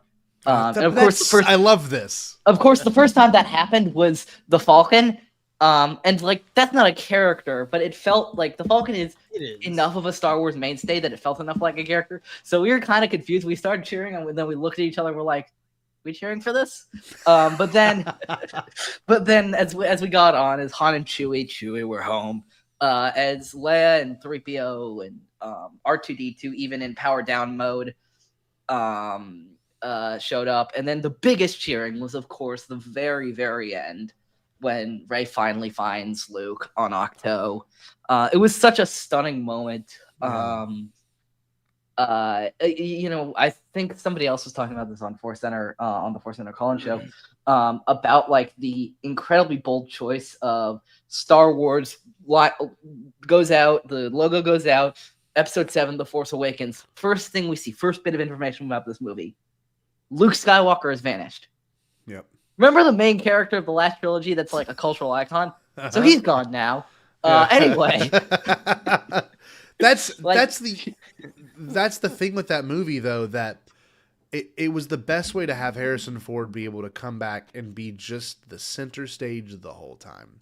Like, I don't know how I would have done it narratively either, without having to divide the time between all these huge actors that set up the original trilogy, you know? Yeah, and Leia comes in only in the second half of the film. Mm-hmm. And I remember, I think it was Michael Arndt who did an early draft of this film. I remember reading an interview of him talking about every time we wrote Luke into the story, he just ended up taking over the narrative. Yeah. And if you look at Last Jedi, of everybody, you know, Kylo Ren has great stuff in that film. Rey has great stuff in that film. Leia has great stuff in that film. That's Luke Skywalker's film. The Last Jedi is Luke Skywalker's film, as it needed to be, because you'd wondered why this guy who was the great hero of the rebellion had just left it all after all this time. But first, of course, you needed to establish the new heroes, the new state of the galaxy, the new everything. Yeah. Which this film did in spades. I mean, like, look, I think that as you two and Jared were talking about earlier, like, yeah, there's the I was gonna say was like, yeah, this film is such a, and I do not mean, like, I'm gonna say something and I don't mean this in a negative way. I actually mean it's a crowd pleaser. It is. 100%. It's such a well-made film that has so many things to love in it. I think it is like the safest film of the trilogy. However, that does not mean it takes zero risks. Of course. The aforementioned Luke Skywalker has vanished. Take our hero out for the entirety of the film. The defecting stormtrooper, Rey being forced to rescue herself, really with no help. Like, you know, Han and Luke and Leia all had each other's backs in A New Hope, and them and Chewie and all that kind of stuff were all like, Rey really, like, Finn and Han and Chewie came to Starkiller Base to rescue her. But she didn't know that, of course. And really, she had to do that herself. All alone, with nobody's help, doing a Jedi mind trick. You know, Obi-Wan does a Jedi mind trick in New Hope, and it is the Force can have an influence on the weakest of minds. And it's like, oh yeah, he's an old wizard, he can do that. Rey does it and doesn't even realize she's done it. Yeah, Rey doesn't has to have explained to her what she just did after she somehow did it. Yeah. And that is something that's really, like, those are those, like, distinctions of that film that's like that's just, yeah, it was just a wonderful experience. It, you know, it opened up a golden age of Star Wars that we're still in 10 years later. So I want to ask you, Eli, just for the sake of asking you, what was your age again at that point? Not if you I just turned 12. I had just turned 12. Phenomenal. That's amazing. Honest to God. Yeah, so these were my Star Wars movies. The Rise of Skywalker came out, I think I was in early high school, maybe it had to be, but like Yeah, no, these were like I'd said like George Lucas's perfect age for watching a Star Wars movie. I made this stuff for 12-year-olds, and I literally turned 12. I think it was around a month before TFA man, that's came so out. cool. So Well, it was like yeah. So such to have different. somebody, No, Sam, I'm sorry, I keep cutting you I off. was just gonna say to have these young people, to have Rey and Finn and Poe alongside me, as the proxies into this film. And yeah, I had engaged in all the theory crafting and all the stuff. Like, sure, a lot of people had. Like, I was firmly, after the film ended, I was firmly on. Yeah, Rey's Luke's daughter. That's just how it is. That's I know. Rey was Luke's daughter. In the years following, I had slipped into Darth Plagueis Snoke. Yeah. Those were the two I was sticking to. Although Rey's Luke's daughter was like a hard and fast one. Darth Plagueis Snoke was a hey, wouldn't that be cool? Yeah. Ultimately, cool. I'm incredibly thrilled that they went with the direction with Snoke. And yes, I mean both Last Jedi and Rise of Skywalker's direction that they went with Snoke. And what I think was so like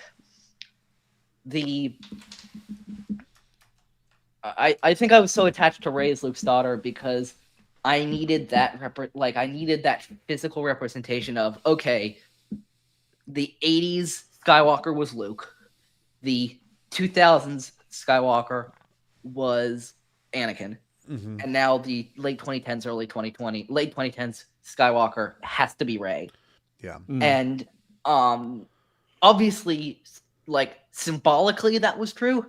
You can look in the Art of TFA book where they talk about like, oh yeah, this is our Skywalker, but the resolution at the end of 9 when she declares herself a Skywalker, it is still, I think, probably my favorite moment of the day in the entire trilogy, because to have that representation, to have my generation have their Skywalker, to have women have their Skywalker, after almost 40 years of it being just men. Really just meant a whole lot, and I know I'm jumping the gun on all that, but like no, you're entirely right to say it. You're entirely right to say it, Eli. This set up such a great trilogy, full of just incredible moments. And I'm really like, yeah, sure, like maybe should they have pushed Rise back a few months just to get things wired down? Should they have had a few more things like nailed down and stuff like that? Yeah, sure. But I am so glad that this is the way Star Wars came out. It came back. Yeah. This is the way Star Wars came back with these films, as well as Rogue One and Solo. I'm actually like, I'm a weird kind of Star Wars fan like this. I've saw the sequel trilogy in theaters, Scotty, probably less than you saw The Force Awakens in theaters. That's the thing, but you couldn't. It wasn't like it was like, I mean, now when Mando Grogu comes out, you're driving, you're doing your own thing, you're in college, like, you're in such a different era of your life. That's also true. I don't know what if I would have been able to see it, because I know how many times I saw each theatrical Star Wars movie. I saw each of the 5 Disney films so far, each of them twice, except for Rogue One, which I only actually saw once in theaters. I was pretty discouraged from Rogue One because I found out. I don't know how public I've made this story. I found out a friend of mine got to an early screening of Rogue One. I think maybe even earlier. I think he was like, his parents were like subscribed from like one of those AMC sort of things where you got to see it like even like on Wednesday or something like that. I don't know. And I wasn't scheduled to see Rogue One for like a week and a half or something because I was a noob then, and I didn't realize you had to see these things like within the first few days to not get spoiled. Anyway, I was on the bus. I will never remember that. I will never forget this. I was on the bus, and somebody asked my friend, who swore to me he wouldn't say anything. And to give him credit, he actually didn't. Yeah. But I like kind of put my head down because I wanted to like rigorously avoid anything. And somebody asked him, "Does everybody die?" And I didn't see anything. I didn't hear anything, but I knew in my heart that the answer was yes. Oh, 100%. I knew in my heart, like, if the question had to be asked and if he was saying it, Yeah, everybody was coming out of that film dead. Ixnade, bye bye, stay bombad. So that was, but yeah, no, just it's stuff like that. So that's probably why I didn't go back to see Rogue One a second time in theaters, just because. But no, Force Awakens was huge for me. Force Awakens. I wanted to ask you this solidification of my Star Wars fandom. I want to wrap up your point here though, because I think it's important. You really were the we all have very different demographics on screen right now, obviously. Yeah. In terms of ages, I'm starting college. Jerry's about to really kick into adulthood. Married, about to have a kid. Yeah. Yeah, and then Eli's literally a 12-year-old. It's so fucking cool that 10 years later we are still joined together. We can still have these conversations. And even if I saw Eli at a concert or something, or Jerry just in public, and I could have talked to y'all about this many years later, and the fact that Eli is part of that group of kids that have grown up with it, that will, of course, when the Rey movie eventually comes out, or the Hunt for Ben Solo, or any of these pictures come out, that it's going to be something that's it's the continuation of a childhood story for them now. Whereas for me, it was I saw it in college, it was really cool and it changed my life. Yeah. But and then I'm thinking about kids younger than Eli, my students. The little kids, I'm fascinated by the opinions of somebody who was half my age when The Force Awakens came out. Who was a little girl specifically who was 5 or 6 and got to grow up seeing a female Jedi on the big screen for 4 years straight. That must have been incredible. That must have been amazing. And I was so excited after Ellie was born. That was when I was most excited for. And then when they're in their late teens or something, whenever Charmino Ben-Chinoy's film comes out, that will be full circle for them. Right. And I did hear it hasn't been getting a lot of press, but I did see Daisy Ridley did an interview a few days ago where she's it's gonna be worth the wait. And every time she comes around and says hey, it's still happening, that's just a little shot of dopamine for me, because that is more than anything, I think probably the Star Wars film I'm looking forward to most. Don't get me wrong, I think The Mandalorian Grogu will be great. And I'm excited by every detail I hear from Starfighter. Breaking news. Actual breaking news. Give me one second. Check your phones. Oh my god. For real. For real. Holy fuck. Am I missing something? Yes, you are. This could be big. Holy Hold on. Holy crap. I'm getting it pulled up. I see it. I freaking see it. Hold on. We're going to watch it live. Eli will be live with us right now. Holy shit. Please be what I think it is. I might actually cry. Scotty will spontaneously combust.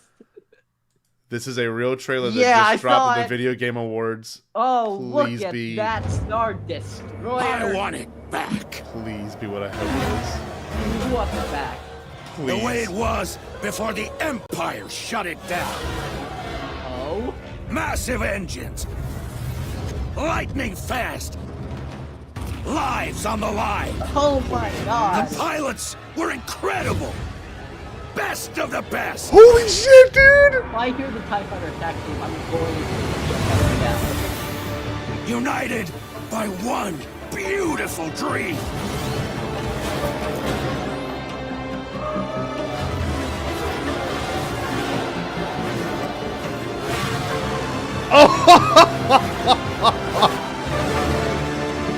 Where's the clip of Jared saying, I'm gonna come?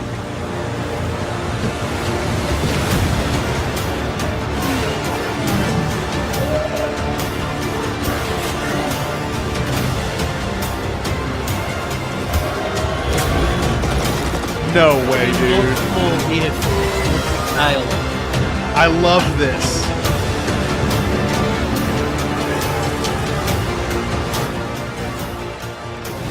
Not to overdo this in the chat, is this real? Oh! I'm so glad I got to witness this live on stage. Oh! Holy fuck! Holy Holy shit! Holy fuck! My boy! We are live! Going into this trailer, I saw the name and I said, if there's one thing I want to see from this trailer, it's fucking Sebulba. God damn, And then they dropped Sebulba, it. like massive. Look at that. Dude. Look at that beard. Although, I feel like the player's kind of screwed now. Oh. Because they don't have a chance to win. Because as we know, Sebulba always wins. Dude, Eli, thank you for joining. We'll see his do pod racer behind it too. Holy shit! Oh my god! Oh my! Holy fuck! This. Thanks for coming, Eli. Well, look, you know what's kind of cool? This is Jakku. So, like 10 years later, we're still. Yeah. You know what I mean? Thank you, Eli. If it was Jakku, it was. Like, It's I saw gotta the be. I'm gonna Why look does up all everyone the always details go about back this to game. Jakku? My God, 2 Star Wars game announcements in one night. Yeah, I then think this is is the greatest. I think this is the best Star Wars night for Star Wars video games we've gotten in like a long time. I think so. It's been a long time for sure. Wow. Anyway, Eli, thanks for joining, man. That was cool to watch that with you live. We'll get back to Force Awakens talk. Eli, Promise a live reaction for everybody. You know. Yeah. That was fantastic. Unless they drop something else when someone else is on there. Eli, by all means, plug EC. We've got some things in the works, buddy. I'm so excited. This is the final Epic Confrontations match of 2025. Alden Diaz, Michael McCoy in a second match. The first one was actually the second ever match of Epic Confrontations, but now they're back to do it again. This time, 7 rounds to the finish. We made a promo that is up on Blue Sky and YouTube. Maybe another one in the works. Yeah, Tuesday night at 9 p.m. Eastern, 6 p.m. Pacific. We're really excited to do this, and then we're going to be setting up. I think I've said this. I think I said this on the last episode of EC, but we're setting up. 2026 will begin with the second ever Epic Confrontations Teams Tournament, which may involve some people on the stream. I don't know. They can reveal if they want to. But yeah, that and then Star Wars in a Galaxy, my own show where we watch all the Star Wars we can get our hands on. This week, I just remembered I need to edit this. Actually, I haven't gotten a chance to. We have a special episode where Jacob and I we do this episode called Character Appreciation Day, where we talk about we love certain characters. This week's is the Mighty Chewbacca.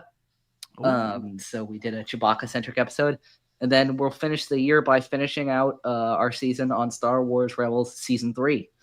But yeah, that's all the stuff. But thanks for having me on. Thanks. I'm so hyped for Galactic Racer. Oh my God. My God. I can't believe that we got Old Man Sebulba on this first page. Beyond Victory. This is the year of Sebulba. The year of Sebulba, my man. The year of Sebulba. I'm excited. Only took 26 years. Year of Sebulba. Only. Eli, thank you, my friend. Listen, I'm gonna go ahead and take you out. Have a good night, sir. Love Thanks, you. guys. All right. What is up, everyone? So we've got a few guys waiting back here in the chat. And so we're gonna bring him in. We're gonna bring him in. But let's see. I'm gonna bring our next guest in. And if I'm honest, they are a Claude. Maybe. Kia ora, welcome to the Tim Show. I'm Tim Witter Morrison. Now each week I invite a couple of buddies over to have a bit of a kōrero, we have a bit of a sing-song, and I show them some of my postcards from Hollywood. Ooh, and they're looking pretty flash too.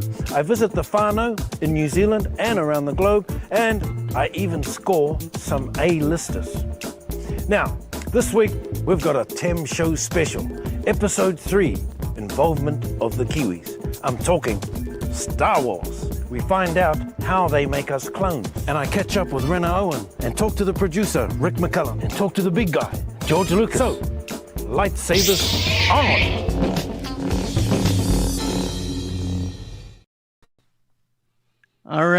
Let's listen. Oh, here. Oh my goodness. Why am I so big? Oh no. There we are. Uh-oh. Who could this be? Oh, If anyone's going to interrupt my yaoi manga reading, it would be Bombadcast. Oh my God. Okay. Listen. Hey, listen. I don't want to ruin someone's good time. Okay. So please continue. Let me just say to Scotty, I had to like frantically try to cover up the speaker of my phone because it's loud as hell, and I live, above my father. Yeah. Sorry, I didn't mean to yell. Seeing Saboba was quite the thrill. Carnally speaking. But yeah. I'm happy to see you here, Eric. I want to hear about your Force Awakens memories. Well, I mean, I've talked about this before, when I had the toys out and Jared was on the stream. But like one thing that I really appreciate is like seeing everyone's reaction to the build up, of course. Mm-hmm. Like I was there, like after I watched the trailer like 10 times in a row, I wanted to see other people's reactions, different channels. I'm a longtime fan of Real Rejects back when, Greg Alba called himself Ryan Wright. I was there for when Tyrone Magnus was in a grifter. I was there for this was like the reactor age of like. It's good. People, it was really, good. Really receptive to it. And not only were they doing that, they were reacting to other people's reactions. And then they were reacting to parodies. Like there were so many goddamn parodies of the initial Force Awakens trailer. It was insane. You couldn't like throw something and you wouldn't bump into something like that. It was just a fun time. And another thing about reactions from reactors from the original trailer, I was noticing how many white reactors would get like especially scared when Finn would pop up for the first time. Yeah. I was like, that might be something a little more psychological going on right there. Hasn't gotten better. Yeah. I mean, of course, most of it is not like you're actually hateful. It's just like it's internalized from what you absorb. Yeah. But as you know, I'm a huge fan of this movie. It's one of my favorite movies, period. And like one thing I didn't mention is like I remember when I saw this movie for the first time in theaters with my dad. So many of the moments I remember how I felt and how everyone else was feeling. I remember when Han Solo died and like streamers of tears are just going down my face. I could feel it on my neck. Oh, that's a weird. I know that feeling, man. Crazy. Yeah. Yeah. I was borderline inconsolable, and like I was thinking like, oh, he's dead. I'm like, what else are we gonna do? I'm like, Yeah. He's just gonna leave. I didn't think we're gonna see Luke at all. Yeah. Like I'm just like, well, you can't get higher than that. No, you we just got to get quickly to the resolution. And like, I appreciate they let the narrative breathe. Like even after like they blow up Starkiller Base and everyone on the base is celebrating, you have the tender moment of Leia and Rey, who don't really know each other, but just like she has that immediate motherly instinct, and of course she's like has that grieving. Like even though her and Han were a bit estranged, like she still loved that man. Mm-hmm. Yeah. Yeah, and they had a kid, and I think The Force Awakens does so many things really well, and like I have a discussion a lot with my friends of like great legacy sequels, and we've had a lot recently with Top Gun Maverick, Blade Runner 2049, but The Force Awakens is like within the top 5 of just like how do you make a legacy sequel to arguably one of the most important franchises and unique franchises of all time, and how do you do that effectively? And everyone has their own thoughts and opinions, but at the moment, I mean, it was pretty unheard of to be able to do that effectively. We hadn't seen that before. I mean, literally Tron Legacy 5 years before that, but even then didn't have as big a following as Star Wars did. Like I mean, Tron is one movie before they get to a legacy sequel. Yes, and then we've got 6 movies you're coming off the tail end of with The Force Awakens, and how do you nail it? And like, I don't know. And So you would have been 7 theatrical movies. Yeah, exactly. So would Well, you are, I don't remember your exact age. I don't know if you even want to share that, but how old I'm were fine with that. I'm 28 now. Back then I was 18. God, that must have been cool. yeah, I was just coming out of high school when the movie was coming out, and like I was already an aficionado on the movies. Like I mentioned last time, like I was introducing all the movies to my little brother who hadn't seen them because every waking moment on the TV, it would have a TV spot commercial for the same movie. This TV spot, Eric. Like I can't tell you how many times I've heard Daisy Ridley say "I'm ready" while pressing some goddamn buttons on the Millennium Falcon. God, I actually, let's pull up one of those TV spots real quick because those TV spots really were something special. Hold on. First Force Awakens TV. Like I'll never forget. That's when you still, this is the crazy, this sounds like, I will sound like an old woman. That's when people still watch TV. Like now like I haven't used cable TV. Right. Probably since like I was in a hotel room like a year ago. You'd be like since I moved out of my parents' house, I had it. TV. Yes, like or what was it? They do like Fire Stick or whatever. Like yes. Most people don't have like package cable anymore. Like that's a dying breed.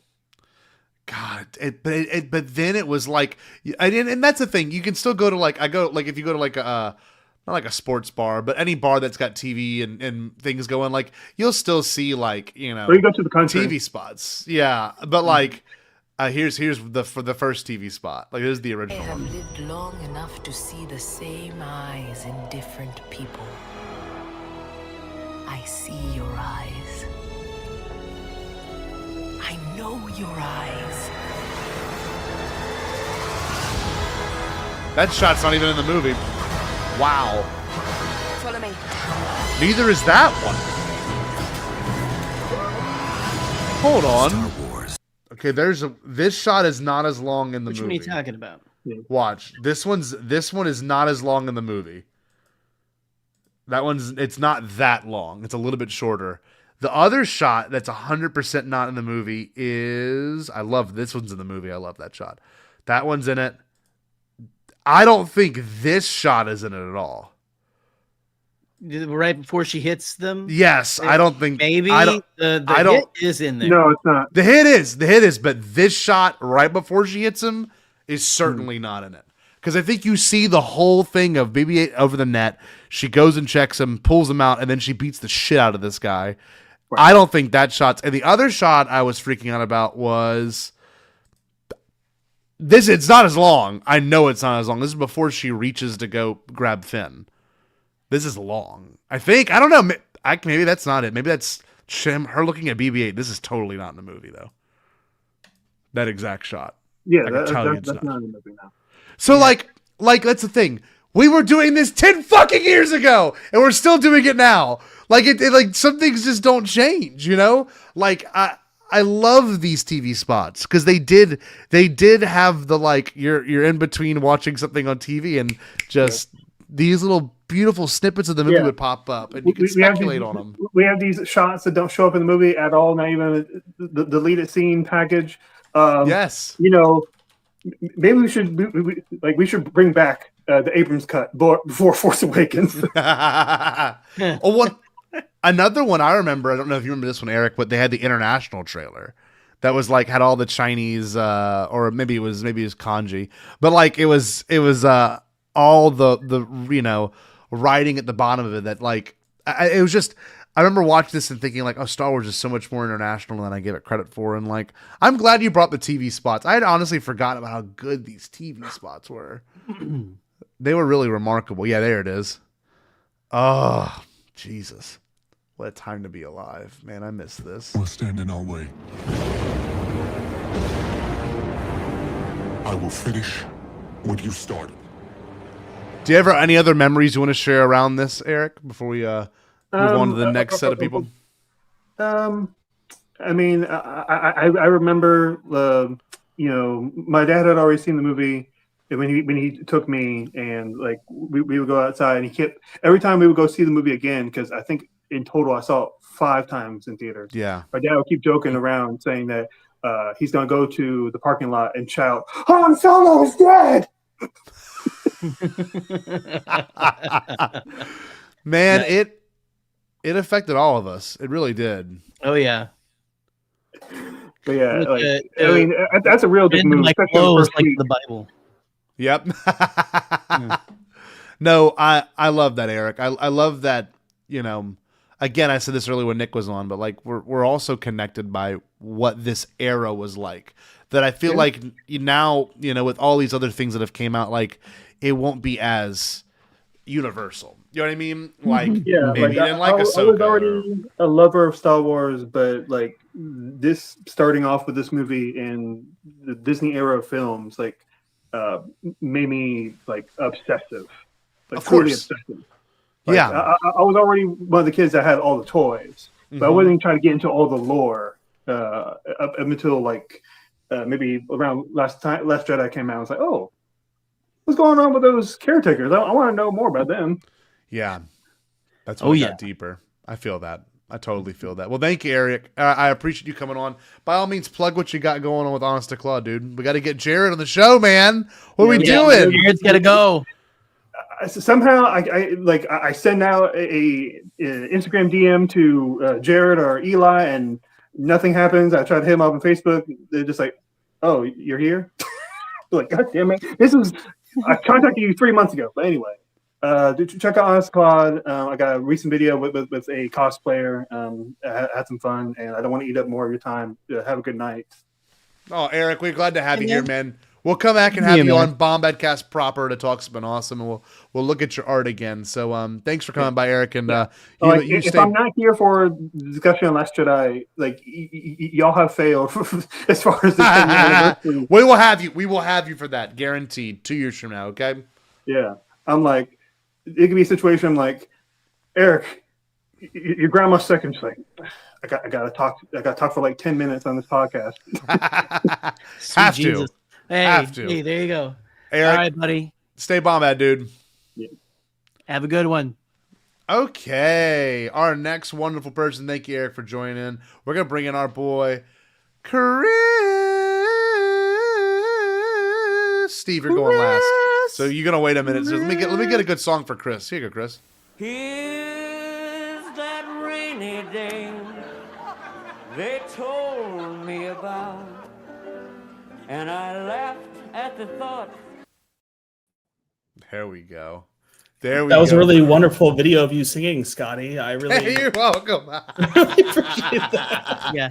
Chris, I feel like I haven't seen you in forever, bud. For real. I know, it's been a minute.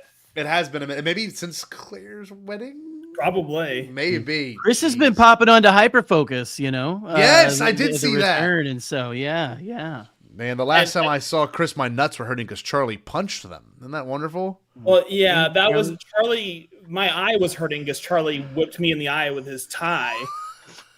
And it was hurting for like 15 minutes. And I honestly thought I was going to have to leave the reception to go get my eye checked out. A drunken mess, man. Oh, he was acting like he was a bloke from Liverpool, you know. Yeah, he sucks, but that's all right. Anyway, he does suck sometimes. He was here a minute ago. I don't know if he's still here. Chris, we He gotta probably saw know. me that I was here and left. That's most likely what happened. That's probably what it was. Yeah. Chris, we gotta know, what was this like for you all these years ago? 10 years ago, Chris Swift. 10 years, I know. I can't even count Unreal. to 10, so it's really hard for me to call. But no, I'm so excited to talk about this movie because The Force Awakens is my favorite movie. Numero uno. That is Numero uno, it. period. I love that. Like nothing else compares. It's Yeah. number one. And which is so funny. I literally made notes Oh, bring it up. No, I'm gonna go through them Okay. one by one. Don't worry. Yeah, because they're just nonsensical. So I'm gonna go through them one by one. Let's hear them then. The Get it points I going. wanted to make. Okay, so first thing, favorite movie. To start with that point, going into it, you're all talking about like the hype and everything, and like how all and Force Friday and the trailer and the teasers and how excited you were and all this stuff. And I've been a lifelong Star Wars fan. Watched the prequels when they were coming out as a kid. Grew up with the original trilogy on VHS. The whole thing. Mm-hmm. I thought the sequel trilogy was a terrible idea. Yeah. I was not excited. Nope. I've never been a J.J. Abrams fan. Didn't think bringing back the old cast was a good idea. Was really annoyed when I found out they were bringing back the old cast. They were going to bring in a new generation of characters to focus on. just thought the whole enterprise was just doomed. You're like, this is it. We're cooked. Oh, this is it. And so I'm like going to open, but I'm like, I'm still gonna see it opening night. It's Star Wars, whatever. So I go and I'm like pouting the whole time. I'm like being a little bitch, and then I just started to, and it just like I can't even describe it. It just like came over me like a wave, and I was so enamored with it from like the minute I saw it. I was just like, oh, this is. It's just like I grew up reading a lot of the EU books and stuff, and I was a little kind of pissed they discarded that fully, and which is silly in retrospect. But I remember watching the movie and being like, "Oh, never mind, this is way better." Yeah, it's a lot better than what I thought. Yeah, of course.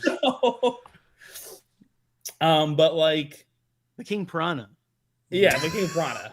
No, but what was there a particular moment, Chris, where it was like, where I was like, oh shit, I'm loving this. Yeah. Honestly, like the crawl, just like the crawl, like, Eli made a point that they really. This movie, everyone says they played it safe, and in some respects they did, but there are some swings in this movie, and a lot of them are introducing the crawl. And I was like, oh. Like I was so taken aback by like Luke has vanished and what Leia's up to, and she sent this daring pilot who we're gonna meet in the opening scene, and like the whole thing was just set up so well, and I was just immediately locked in, even before we met any of the characters, and then we met the characters who I was initially annoyed about having this new generation being the focus, thinking I can never love them as much as I love the original characters. And I was so wrong because I love them just as much. And with these movies, I don't have to choose. I get both of them because the original players all have significant roles to play in this story. Yeah. So throughout the three movies, so it really just was like the best of everything for me. Like I got everything I wanted, especially in this first movie.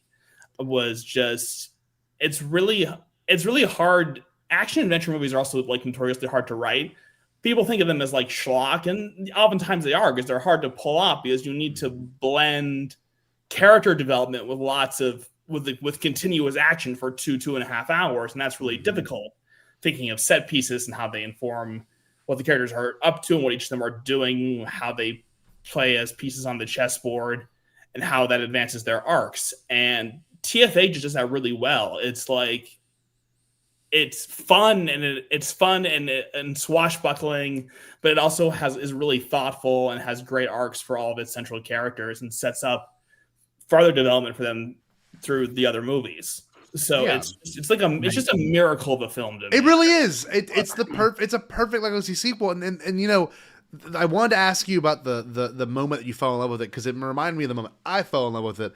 And it's the same one that Alex Damon says on Star Wars Explain all the time, and it's the one where you see Finn and Poe in the TIE Fighter. Like that was like, yes, I was like, I remember going, oh shit, like we are actually back, like that, because it was so energy was so right. Them blowing up the things inside the Star Destroyer, like I was like, this is ridiculously cool. But again, blending the action with the character development, it's like it's fun and it's swashbuckling and things are blowing up and the score is swelling and you're having a great time. But also their interaction in the cockpit, especially during that sequence, is really moving because it's the first time that someone has ever treated Finn as like a human being. Right. And Poe is like kind to him, like does no reason to trust him, but is kind to him and like offers, like gives him a real name. And it's like, it's really smart writing and it's really powerful in addition to being just like fun. So yeah, I love it. And it also which leads to my other point that I want to make, is that it has my favorite John Williams score. Is the dude. Ray's theme is my favorite piece of music ever in. Okay, were you one of the people that after were you like the score wasn't that good, and then you saw it again, you're like, I'm a fucking idiot for saying that? Because I was one of those people. I remember seeing the movie, buying the score on a CD, and thinking the entire time, like, the score just doesn't hit as hard, until I bought that CD, listening to it in my Honda Civic, and I was like, nope, I'm dead wrong. Like, Ray's theme just... I was gonna say, I think that the moment that I realized that I was like listening to it, taking like garbage to the dumpster of our apartment complex through the snow, and I had to like walk through a couple like back roads and stuff and everything, and just like the silence and solitude of a snowy night. with that playing was the first time I think I realized, like, oh, this is really special. Yeah, dude. Really wistful and like, it was just, and I was just carrying fucking garbage, you know. But I felt like I was like on my way. I was going to get some portions from Unkar Plot, you know. Yeah, I was not actually like took in the score a lot the first time. Weirdly, that's awesome. And was really able to appreciate it. It was the one thing I wasn't wrong about, so don't feel bad that you felt like an idiot, because I was an idiot about literally every other aspect of the movie. But I also recently got to see The Force Awakens in concert, so I got to see my favorite favorite film score of all time performed live, and that I drove 2 hours to see it each way, and I was like, but like I didn't even think about it. I was like, psh. And the last thing I wanted to say, I'm sorry, I'm trying to get through everything. No, you're doing a great job. Because you brought some things no one else has discussed yet. I love this. So just forgive me for rambling. But the last big thing was, so I had a very special connection with Poe as a character. He's my favorite character. I love him dearly for many, many reasons. But one of the reasons was I'm 20 years old. I walked out of the theater, and my first thought about Poe was like, did anybody else get a little bit of a gay vibe? You know? Finn Poe, baby. Yeah, but it really hit me in a way. And I was like so relieved to find that it was like a huge cultural thing, and that I wasn't like imagining it, you know? And I grew up, Jerry, I keep getting sentimental on your podcast lately, and I usually don't do that, so I apologize. But I grew up without any like queer peers or elders or community. Like, it was very isolating, and I wasn't out when The Force Awakens came out. Oh, okay. And so it was, I had no community around it. It was really hard. And so even though they didn't eventually go that direction in The Rise of Skywalker, obviously, with making Poe queer, and they went the opposite direction, and we don't have to get into that, even though it was obviously cruel and terrible. Yeah. It, at the time when the first two movies were coming out, the cultural discussion around it, and then Oscar insisting repeatedly that he thought of Poe as queer and that he should be portrayed as queer, was the first time that somebody I personally looked up to made me feel like it was okay. Wow, that's awesome. And it was really important in my journey of coming out to kind of have that. So so this movie is really special to me. Excuse me, I'm sorry. I'm fucking crying. It's really special to me for a lot of reasons, most of them within the world of fiction and storytelling, but that there was also a real world impact and implications of it as well that were really important. Well, you identified with everything, you know, like there's something to be said about, like, obviously finding yourself and a sense of who you are in a movie, number one. And that doesn't happen often. Like, really, it doesn't. Many people want it to happen as much as possible, and it just doesn't. Whereas when a movie can do it naturally, especially one that you put your barriers up for, you weren't ready to watch this shit. You know, and the fact that it broke through not only, you know, in terms of a fan, but emotionally and of course even down to your identity is just phenomenal, Chris. I mean, that's amazing. Oh yeah. It's a testament to what this movie was designed to do. And it was to really bring everyone back and fall in love with this world again. And, you know, I don't know where we would be if we didn't have this movie. Really, all of us. I mean, I obviously wouldn't know you, Chris, and I wouldn't know Jerry, and this chat wouldn't exist. And it's just insane. You should be so lucky. Yeah, you know, like we would all be successful, probably all be crypto millionaires. But probably, yeah. It's like, I would have been mining like crazy. Look what you robbed us of. Yes, damn it. No, but Chris, I'm so glad you came and talked to us about this stuff, because it's hard to be vulnerable about a movie, you know, and not many other people will be able to understand that unless they lived through it and experienced it too. And look, all the people I saw this movie with at the time, I'm sure you could say the same, and Jerry could say the same. Like, it was just a movie for some people, but for a lot of us, it was it sounds so cliche, but it was a true reawakening. Like, it really did, like, ignite something I never knew could come back. And, you know, everyone's like, Star Wars people treat it like a religious experience, but like, most people just don't understand that, like, the true impact of community and those kind of realizations that you had, Chris. Like, it's hard to put into words, people that just don't understand that that's what a film can do for you if you're open enough to it. So a good movie can change your life. Yeah. Yeah. Thank you for No, being this one vulnerable. absolutely did. It was a really special, experience the whole way through. And most of the school trilogy journey was just great for me. And I love those movies for the most part. And I just, I'm just really glad you guys did the stream and then you let me come on and ramble and talk about it. Anytime. You spoke very eloquently, and I'm very glad that this came to you when it did. Yeah. Well, if you ever wanted to come on, Chris, you're more than welcome to just have a whole topic with us. Don't think you're not special enough to earn that. Yeah, just shoot us a text. Chris, I will take you up on that at some point. I promise. Yeah, baby. Chris, thank you for coming by. As always, stay bombad. We'll talk to you soon. I don't know if you want to plug anything. I don't know if you have anything you're working on right now. I have no idea. Yeah. So here's where you can find me. Nowhere. Leave me alone. Fuck you. That's right. Stay bombad, Chris Swift. That's why we love you. Exclusive presence of Chris Swift. Right here. I love that guy. Okay. We've got another wonderful person. One of my favorite people in the space. We've done his podcast a couple of times. I've had one of the best conversations about Star Wars in general with my buddy, Brennan Marr. This is a good one for Brennan. Here we go, Brennan. I wanna do a little number for you now.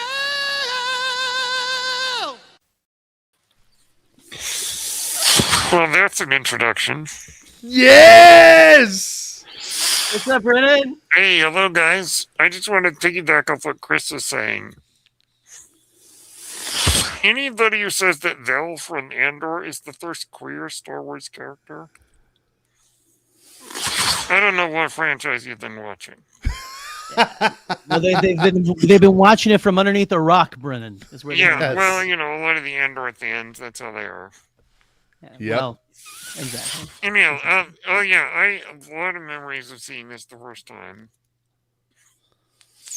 I had just turned 30 when it came out. Which is scary because some of the kids I used to teach at church now have children of their own. There we go. I'm understanding that. It's a scary thing. I remember the build-up to it. I mean, I was excited. And I was definitely on the Plagueis hype train. Which, honestly, I'm glad I was wrong about that. Me too. 100%. Because I just don't think that would have worked, really. I tell you what, the moment for me, I remember seeing the movie.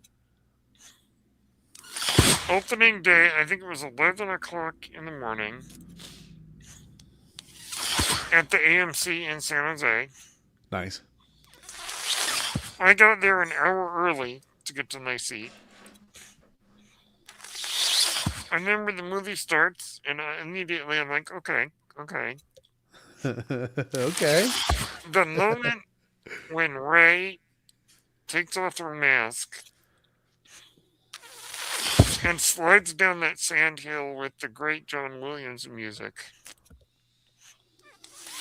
was the moment I went, I think they did it. Yep, that was it. I agree. I was talking to Ken Knapsack the other day about the fact that they sort of stopped all the sound so that you could just hear the score. And that's a very great maneuver on the part of J.J. Abrams. Oh, yeah. To trust that John Williams' score can speak for itself. Yeah, dude. And I was like, I'm like, oh, that score wasn't memorable. Then I started listening to it. And wait, what am I talking about? Well, it's funny, Brendan. This is for me pre Spotify or pre Apple Music, where streaming music was a popular way to listen to music. And this was and this sounds so old person now. We had to go out and buy the CD, but buy it at the store. Hey, Grandpa, I was buying it on iTunes still, but I just didn't. You were? Put it on iTunes, I think. I got it at the store, then I ripped it to my iTunes. But what I have such vivid memories of is Kylo Ren's theme then being something that I was like, oh, I like da da da da da. Like I'm like, that's kind of cool. It's almost like the inverse of the dung dung dung. Like it's like everything kind of counters itself, right? But I love that you bring that up because there's very few moments in Star Wars where it's like it's just like a short film within itself, you know, like Luke's twin son moment feels like a short film, you know, like in A New Hope, like it just feels very isolated, feels very its own. That Rey introduction, the whole thing to when she's looking up and she, you know, at the, you know, broken down AT-AT and like looks at the ship taking off, eating her weird bread thing. Yeah. Like I just like that was like a series of like maybe 4. Yeah, just 5 minutes, no dialogue. Yes. Rey, no dialogue. Yes. 1/4 portion. And yet you know everything you need to know about her in those 5 minutes. Exactly. Exactly. It's its own mini movie, and I gotta say the introduction of the new characters, JJ nailed it. He nailed it. Also, I gotta say, I mean, I think that this and Empire Strikes Back are Harrison Ford's best performances he's ever given. Mm-hmm. I mean, where's his Oscar nomination for The Force Awakens? Come on now. Yeah. Yeah, come on. Right. And, you know, I mean, I remember I had a feeling that he was going to die in the movie. And at first I went, I saw that coming. But the more I thought about it, the more I've heard people talk about it, especially our friends Ken, Joseph, and Jennifer talk about it, the more I realized that was perfect. It was perfect. Right. Particularly with a detail that I didn't pick up on until recently. Even though Ben Solo has just stabbed his dad still touches him on the face affectionately. I mean, just a little gesture like that. It's amazing. And the more I think about it, the more I realize that that was the perfect ending for Han Solo, because Han Solo died not being Han Solo, not being the face of Han Solo, not being the made-up person that he created, but genuinely being the real character behind the mask. Oh, yeah. Right. Exactly. Yep. And I think a lot of people maybe misunderstand Han Solo as a character because they think the mask of Han Solo is Han Solo. Yeah. Mm-hmm. Not the But case. having him have those vulnerable moments where he's really just himself. Like I said, where is Harrison Ford's Oscar? Well, like, I think you bring up a good point. Because at the time when these movies were coming out, we knew there was going to be a Solo movie, like a Han Solo movie, you know? And, like, you have this really cool duality of that scene, the Force Awakens, you know, Han's death scene, was also co-written by Lawrence Kasdan's son. You know what I mean? So, like, they worked on that scene together, and that had to have been an emotionally charged thing to write with your dad. And then later, you know, 3 years later, there would be a full-on movie about just Han as a character. And, like, all those things to me always felt that they were taken into consideration on, like, okay, you know, not that The Force Awakens and, you know, Solo the movie aren't like companion pieces, because they certainly are, but the fact that you got to see a character's beginning and a character's end, and you don't see that often in Star Wars. We've seen that with Luke and Leia and Han, and that's about it, if I'm not mistaken. Anakin. Like, yeah. And but the thing is, Anakin still had 10 years as a little kid. Like, you don't see Anakin's. You know what I mean? Like, we see Leia's birth, we see Luke's birth. We don't see Han's birth, but we see Han as a young man, so he's closest thing to Anakin. You know, like we truly see the birth of Leia and Luke and the death of Leia and Luke, and that's a pretty profound thing. I don't know if I can even think of any other characters, but I agree. And yes, 88988 4M Brady, Yes, yeah. there is. Brady's going to change that damn screen name at some point. Anyway, there is a total duality, and I think it's really important to acknowledge that what we see there, of course, shows back up in The Rise of Skywalker and done even, not better, but like done to the nth degree. It's a memory of a thing that changed your life, you know? I don't know, Brennan. I don't know what else you want to add to it, but I love what you brought up so far, man. And I gotta say, what you were saying, Scotty, the joy of the community of Star Wars. Oh, it's the best. And I'm just sad I didn't know you guys back then. That would have been awesome. Same, right? But when it comes to the joy of Star Wars community, I won't give away anything. But the two of you and a few friends of ours are going to be expanding on that. Yes.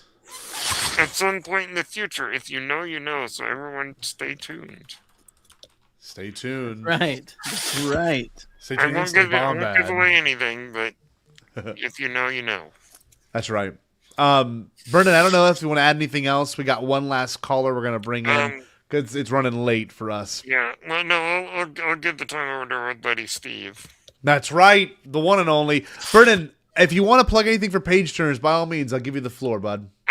Well, you can just follow me at Page Turners. They were not Apple Podcasts, Spotify, and YouTube. I've got some episodes, of course, with these two gentlemen. And certainly need to have you guys on the show again before too long. By all means. You know we'd love that. You know we'd love that as always. Yeah, I don't really have anything coming up necessarily, but there's always possibilities. Always. Yep. Well, thanks, Brennan. We appreciate you having welcome. and hanging out with us, waiting patiently in the back for us and our next guest. And I cannot wait till we get to hang out together at Celebration. We're going to do it LA big time, dude. And go It's check gonna out happen. Lucas's new museum, of course. Yes, 100%. Absolutely. Absolutely. Catch you Bye, guys later. Brennan. Stay bombed, buddy. Brennan, love you, my friend. Have a good night. See you later, dude. We're going to bring in our last guest for the night. I'm sorry, we don't want to take any more calls, only because it is getting late for Jerry and I. It's currently 11:30 where he's at, 10:30 I'm where sleepy. I'm at. EB boy. This next one, we're bringing in the one and only producer Steve with his very own exclusive clip. Avant que ce soit l'émeute et que tu me piques la vedette. Bon allez, salut à tous et à bientôt pour un nouveau Fréquence Kong. Ouf, un peu plus, c'était lui la star. Je l'ai échappé méga belle. On a eu l'échappée belle. Frôler l'amour de peu.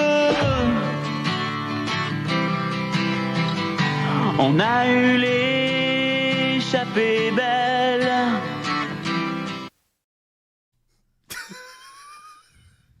And he's muted. I like that. We can't hear him breathe. Yes!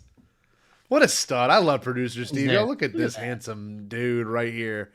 Oh. You're too kind. You're too kind. It's funny you say that because that's that moment when, talking about the favorite things from The Force Awakens. Oh, dude. When Kylo Ren takes that helmet off for the first time in front of Rey, I swear to God, I still aspire for my wife to look at me the same way that I looked at Adam Driver in that moment. I'm telling you, I think every man was like, It was like, oh, shit, he's like kinda cool. the hair came off, and he somehow had Disney princess hair, but also looked like Prince Eric from Little Mermaid.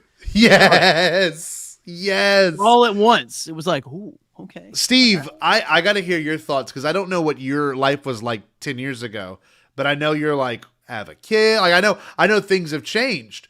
What was that like 10 years ago? Where were you at? What age were you? Totally different stage of my life. I was a few years out of college. Okay. I was, a year or two into my first big boy job out of college. My now wife, who was my girlfriend at the time, had been living together for a year or so. Right. That's awesome. So I was just kind of getting my shit together as a young man, in the world. I was college educated, ready to go, full of piss and vinegar, and that's kind of where I was at the time. Yeah. God, that must have been awesome. What when it came down to it, what are your biggest memories of just this era for you personally? I also made a list. So give it to us, and Steve. I know you guys got to go late, so I'm going to make this quick. Okay, I promise. No. Take your time. No. We love lists. We love lists. We love lists. I came prepared, is all I'm saying, so I won't ramble too long. Okay. I mean, obviously, like aside from it, here's the thing with Star Wars. I mean, obviously, I'm a huge Star Wars fan. You can see like all this shit behind me. But as a kid growing up and everything, like I was so one of my most favorite things about The Force Awakens coming out was the and what was just like it, dude. It was okay. Like we were able to come out of the cave and into the light, and it was like I wasn't gonna get like punched in the side at lacrosse practice for liking Star Wars. You know what I mean? Because it was like it was kind of cool all of a sudden. It wasn't. You know what I mean? So so there was a whole different world about it, and so I love that. But like the announcement of like Disney buying Star Wars, the announcement of the first teaser trailer, like as bad as it sounds, those are like places you kind of remember where they were as if they were like tragic moments in the news. 9/11. You know what I mean? Like I know where I was where 9/11 happened. I know where I was like when so and so like some horrible thing happened.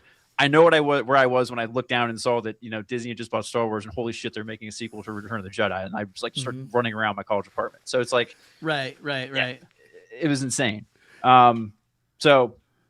But other than that, I remember like I love like the little, everyone's talking about like all the big stuff, right? Like the first teasers. So I want to give you guys like some like the little juice, right? Give us. I still have an aluminum foil wrap somewhere in the back of my like kitchen that's like has Captain Phasma on it, right? Shut up. Like, one of those. Oh fuck yeah! Because you always have one of those like kitchen things that just like lives in the back somewhere that doesn't get used, or just your aluminum foil lasts like forever. For There's still a Last Jedi Captain Phasma, like it's either aluminum foil or like Reynolds wrap or some shit like that, right? All having like all the little Ziploc baggies. I was a sucker for all of that shit. If me and my girlfriend remember were those walking around the grocery store, I bought I don't know how many cereals that I don't even eat, but I did eat because they had Ray and BB-8 on the front of it, right? I was just because I just loved that. I was like, oh my god, this is so cool. We're here, we're back. Like this was the 10 years between Revenge of the Sith and The Force Awakens was an eternity compared to the last 10 years. I feel like. You know what I mean? That's just because we're all older and time is a black hole of space and there's also a pandemic and all that shit. I get that.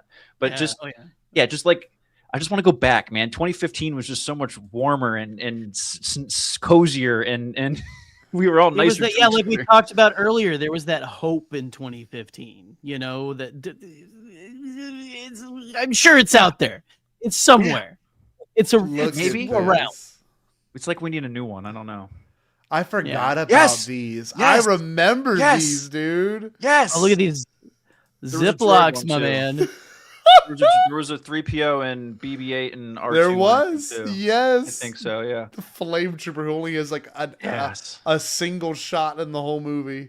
It's a cool shot, though. Hold on. Where's the BB-8? I know exactly what you're talking about. And I know they bring it up on Force all the time, the BB-8 oranges or whatever it is, Satsumas or whatever they call them, the BB-8 fruits back in 2015. Like the little mandarins. Yeah, little mandarins. oranges. Yep, there they are on every pack of oranges you could get.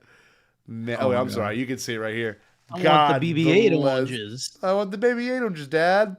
I mean, like, such a cool time. Like, you bring up a good point. I haven't really considered like the really small marketing tie-ins. I know we showed the like CoverGirl mascara, but like these were really weird ones. The Ziploc This is bags. really obscure. Ziploc. They went everywhere because they knew idiots like me were just going to be like sitting there walking down the aisles. But should I get the regular Ziploc bags or should I get the Ziploc bags with the stormtroopers? My sandwich has Kylo Ren. I'm gonna get the ones with the stormtroopers on them. Like this isn't hard. Like they catered to our millennial minds, and this was 2015 when those of us who were in the working world, it was back when rent was $2,000 instead of $3,000. Exactly.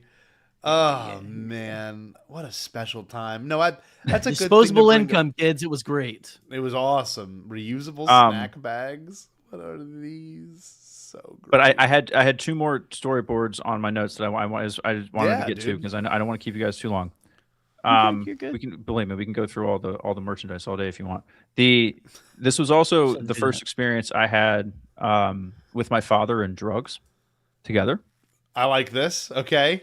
Yeah. Okay. So I made a huge deal of like going to the movie, right? I was like super pumped for this. I was like Morgan Freeman in the Batman movie when like the tickets were coming out. I had so many windows and screens and phones open to just because I was trying to reserve 10 tickets on the balcony for like a whole group of people, right? And I nailed it. Like I got it. We got it done. But so it was like a big deal. So I had like people from 2 hours away drive up to come see this movie with me. And that included my dad and one of my good friends from growing up. And so I had made some brownies for the occasion that I had planned to give, to our group of friends who were going to the movie as a treat that we would, kind of get at the bars, happy hour before we went to the movie. And so as we're like kind of getting ready to leave my house, my dad and my friend, like we met up at my place with my girlfriend, and like, oh hey, Dad, just want to let you know, like, do you want a brownie? Like I'm eating a brownie, Brad's eating a brownie, like, do you want a brownie? He's like, oh yeah, sure, a brownie. I'm like, hold on, like, do you want a brownie? These are special brownies. I was just like, that's all I said. And he was like, oh yeah. And I was like, oh yeah. I just looked at my phone, looked over at my buddy. I was like, oh, father hell yeah. wanting to get high with me. That's great. It was a great experience. So that's like one of the things I associate The Force Awakens with, was the first time I got absolutely stoned off of my ass with my father. So screening number 1, you were baked for. I was high out of my mind. That must have been an awesome, but also a pretty wild watch. I would have been emotional. The only down thing was, here we go. I had to pee in the first 10 minutes because, like I said, we went to happy hour. So I was going to piss my pants. Like I was like, no, I can do this. I can do this. I can do this. And then as soon as like Finn started walking around the desert, I was like, I feel like I can go pee. And so I just booked it, and like I went out, and that was the quickest pee I ever had. Came back, and he was like in the water or whatever, around then, right? He was like right walking around the station. I was like, okay, I feel like I didn't miss too much. And I went back and saw the movie again the next day. But what would you have missed? Would you have just missed him wandering into the village? I think there was a scene in between. I think there was a scene in between, like him starting to wander around and then him actually getting to like the settlement. No, I mean maybe that's it, but I think that was it. Because I don't think I missed anything else. Back to the Star Destroyer, right? Maybe they must cut back to maybe that's it. Not a bad time to actually leave. You left at a very good time. That was smart, dude. There was not a moment to spare. So you were baked and you had to pee? That would have been so overwhelming. I don't know what I would have just pissed my pants. And I was also like hosting this group of 10 people, right? Yeah, of course. Together this whole, I mean? I was like holding court for like 10 people like at this place, and we like organizing all this shit, and then I just hopped over the railing, ran out. When did you feel, because I mean, I'm not going to divulge just for the sake of my job and my career. When did you feel it come on, and was it good vibes? Oh, it was incredible. The good. First time I saw The Force Awakens was the greatest movie theater experience I've had in my life. I love that. Love that. That's amazing. Yeah. And it's not even close. Like between like the love of Star Wars, the experience with Pops, with my friends, with the whole crew, like everything we got to do, like the nostalgia behind all of it. I love the movie. It's one of my favorite Star Wars movies. It was like what better. It was a time of hope and optimism. Like, for the love of God, what more could you ask for? My other question too is like, when you ate it, what was the time before the movie? Like how much of a buffer did you have? So you took it hour and a half. Dude, so you had a lot of time for that stuff to settle in. Here's what you do. So here's what I did. So I had a brownie before we left, right? Take notes, kids. Take notes. Theater. So you left. So we went to happy hour for an hour before the movie. So okay. And then we got into the movie, and then I had them in my pocket, and so I downed that one and the walk from the bar to the movie theater. So that way I was pretty exercise metabolism. I was pretty baked by the time the movie started, but then also it kind of carried me through like that second wave. So then I made sure I was really sleepy when I got home, but I couldn't even imagine. I went home and we watched A New Hope, and it was like it was a whole Oh, that's awesome. Oh, Steve, that's a great memory, man. Because like I have vivid memories of how I felt during my first screening too, and everyone's always brings up the Han Solo thing, which I thought obviously was a very incredible moment to experience collectively as a fandom. But mine was hearing the new Cantina theme. I don't know why. I thought that was a pretty awesome. How was that on the brownie, by the way? That had to be like top 10, like I'm listening to the Doobie Brothers right now. So many I was like, because I had my now wife on one side, my friend on the other side. My dad was sitting next to him, and I was just doing so many of these, just like beating people on the chest, because all three of us were just like, all three of us were just like losing our. And my poor dad was just like, he hadn't had a pop brownie that strong and since college probably. So it was a lot for him. But he enjoyed himself. He probably had a little more transcendental experience. What you're saying? There. He loves Star Wars. It was great. That's like our thing. That's like our bond. He was in Maz's castle. Yeah. Yeah, dude. Between that, the whole that ship is garbage, and then the Falcon shows up. That was like a big like, oh my god. That's like, the best. Yeah. That's the other moment that I remember when I watched it for the first time. Is the solo thing is a big thing. I always talk about that. Yeah, but yeah. when it pans over to the Falcon, it's just a huge pop. A huge Yeah, the pop, and that, and just the time back when people clapped in movie theaters, as cliche as it is, like it still is, like it gives you that warm and fuzzy feeling of like I'm among my people here, like we're all enjoying this together, kind of thing. It's like going to Celebration, kind of thing. I just love walking around Celebration, even though I'm standing in line, everyone's like crowded, everything. It's just like we're all here for the same reason, kind of thing. I love that vibe so much. So good. But the Falcon moment, and then also I just remember when Solo eats it and falls over. I just remember my dad looking over at me and being like, he died, and like he's like whispering, but he's whispering really loud, and he's also like really high. And like so obviously looks like that. So that memory is just like baked into my mind. And then I cried a little bit when Rey caught the lightsaber because don't even get me started. Yeah. When we do our review next week, that's gonna be something I highlight for a while, because that catching of the lightsaber thing was just such a mind-blowing experience. You know, I truly, like, it was like, oh, I like this. You know, like that. Yeah, that's an amazing one. That's a great story, Steve. That's the memories that's the memories that, you know, not to sound sad or anything, but like that's the kind of stuff you share, you know, like at the end of your own life, you're like, man, I know seeing a movie but you know what I mean? Like seeing a movie sounds so silly. Like, oh, I saw a movie that changed my life. Right. But like that's the kind of stuff you're like, he just man, opens his eyes on a hospital bed, like, oh damn it! Here are it's your just, whole entire life was waiting for this fucking stream to be on it. All right, buddy.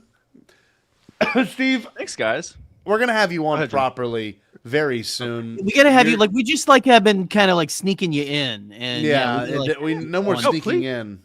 Have me anytime. I know we do. We need to plan something. If I can get out of Ken's basement, I'm happy to do what I can. And man, we'll pass you some bolt cutters or something. You'll be fine. Oh, dude, that would be great. Also, like, something to heat up all this ramen. He just keeps throwing me ramen with nothing to heat it up with. I don't know what the fuck I'm supposed to do with that. It's not like a pop dry ramen. Yeah, that's all I have, man. Dry ramen and orange Kool-Aid. That's all I got. Jesus. Hey, yeah. Classic Ken, man. though. Oh yeah. The Kool-Aid's good though. Yeah, that's the classic Ken move. Classic Ken move. That son of a bitch. Steve, I don't know if you want to plug anything and blathering or anything. You're more than welcome to. Thank you so much. I'm so happy to be here. Please, anytime, welcome to come back. Blathering Gaming, come check us out. I do gaming streams on my own when Ken lets me out of the basement, and I have calls, bring people on. We shoot the shit, talk about what's going on in the world, and I try to make you laugh. So come check it out. I got one last question, Steve. I see it in the back corner. That BB-8, was that the TFA like the $60 BB-8 that like you click the top of its head and it would make the noise? Or no? Oh no, that thing goes all. That thing terrorizes your dog. Okay, that's the one. Is that the Disney Parks one or no? Is that just its own? That was a Christmas gift from I think my wife or something. So I'm not sure exactly. It came in like the It came in the Force Awakens, like all that official packaging. Okay, I remember that one. That was a big. Yeah, that dude was big. Yeah, I do remember this because Jerry. Yeah, but it does. I think it does an app and it has like its own dedicated controller. Okay, It does. It'll like follow you around and shit. It's like a big version of the Sphero toy almost. It's not quite as like advanced, but I've got that on the shelf back there. That's sick. Man, we all bought toys back then. I wouldn't unless they make a really good Grogu. I don't plan on buying like another scale replica of anything. Like that. It would have to be a Grogu that you can maneuver the arms or something and mess around with. But Steve, love you, dog. Thank you for being here. Stay Bombad. We'll catch up soon.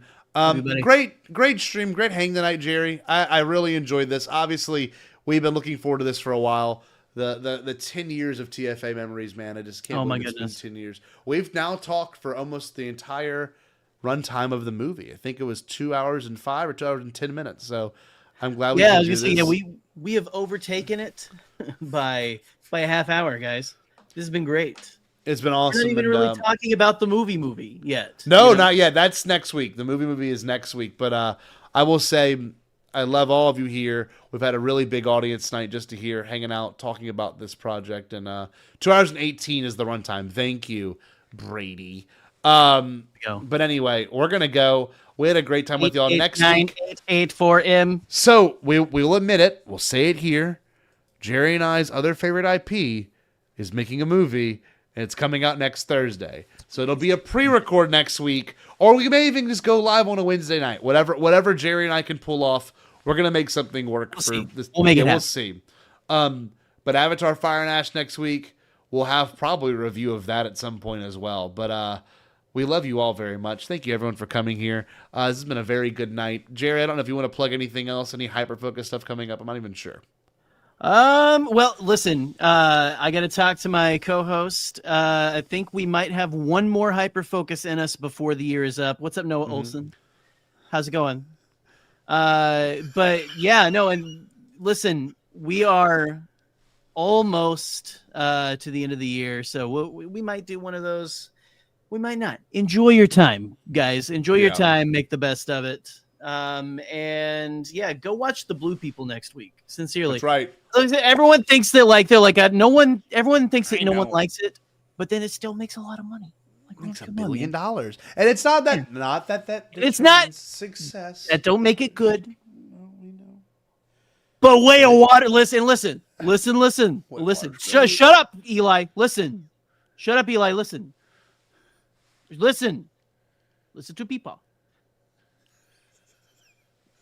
Okay? The first Avatar, whatever. Okay. Fern Gully in space. Fine. Yeah. No, it's fine. It's not even good. Way of Water? Fucking jazz, man. So good. Biodigital jazz, man. Anyway, I love you, G. I love you, Nola Onsen Outlawson Noah Olson. Who's Nola? Nola Outlawson. And then shout out to, I'm definitely considering an edible for Fire and Ash. That sounds fantastic. I love all of you. Thank you again for being here. As always, stay bombad. Did you say impossible? Pasquale? Only kidding, Chucky. I've changed my tune because I finally thought of a possible dream that we can all share. What is it? Pasquale? It's a dream about a world when nobody is poor or sick or hungry. Oh, now that's a dream we can make come true. I'm gonna make a change for once in my life. It's gonna feel real good, gonna make a difference, gonna make it right. As I point up the collar on my favorite winter coat, this wind is blowing my mind. I see the kids in the street with not enough to eat. Who am I to be blind, pretending not to see their need? Alzheimer's disregard, a broken bottle top, and a one-man soul. They follow each other on the wind, you know.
for us to take a break.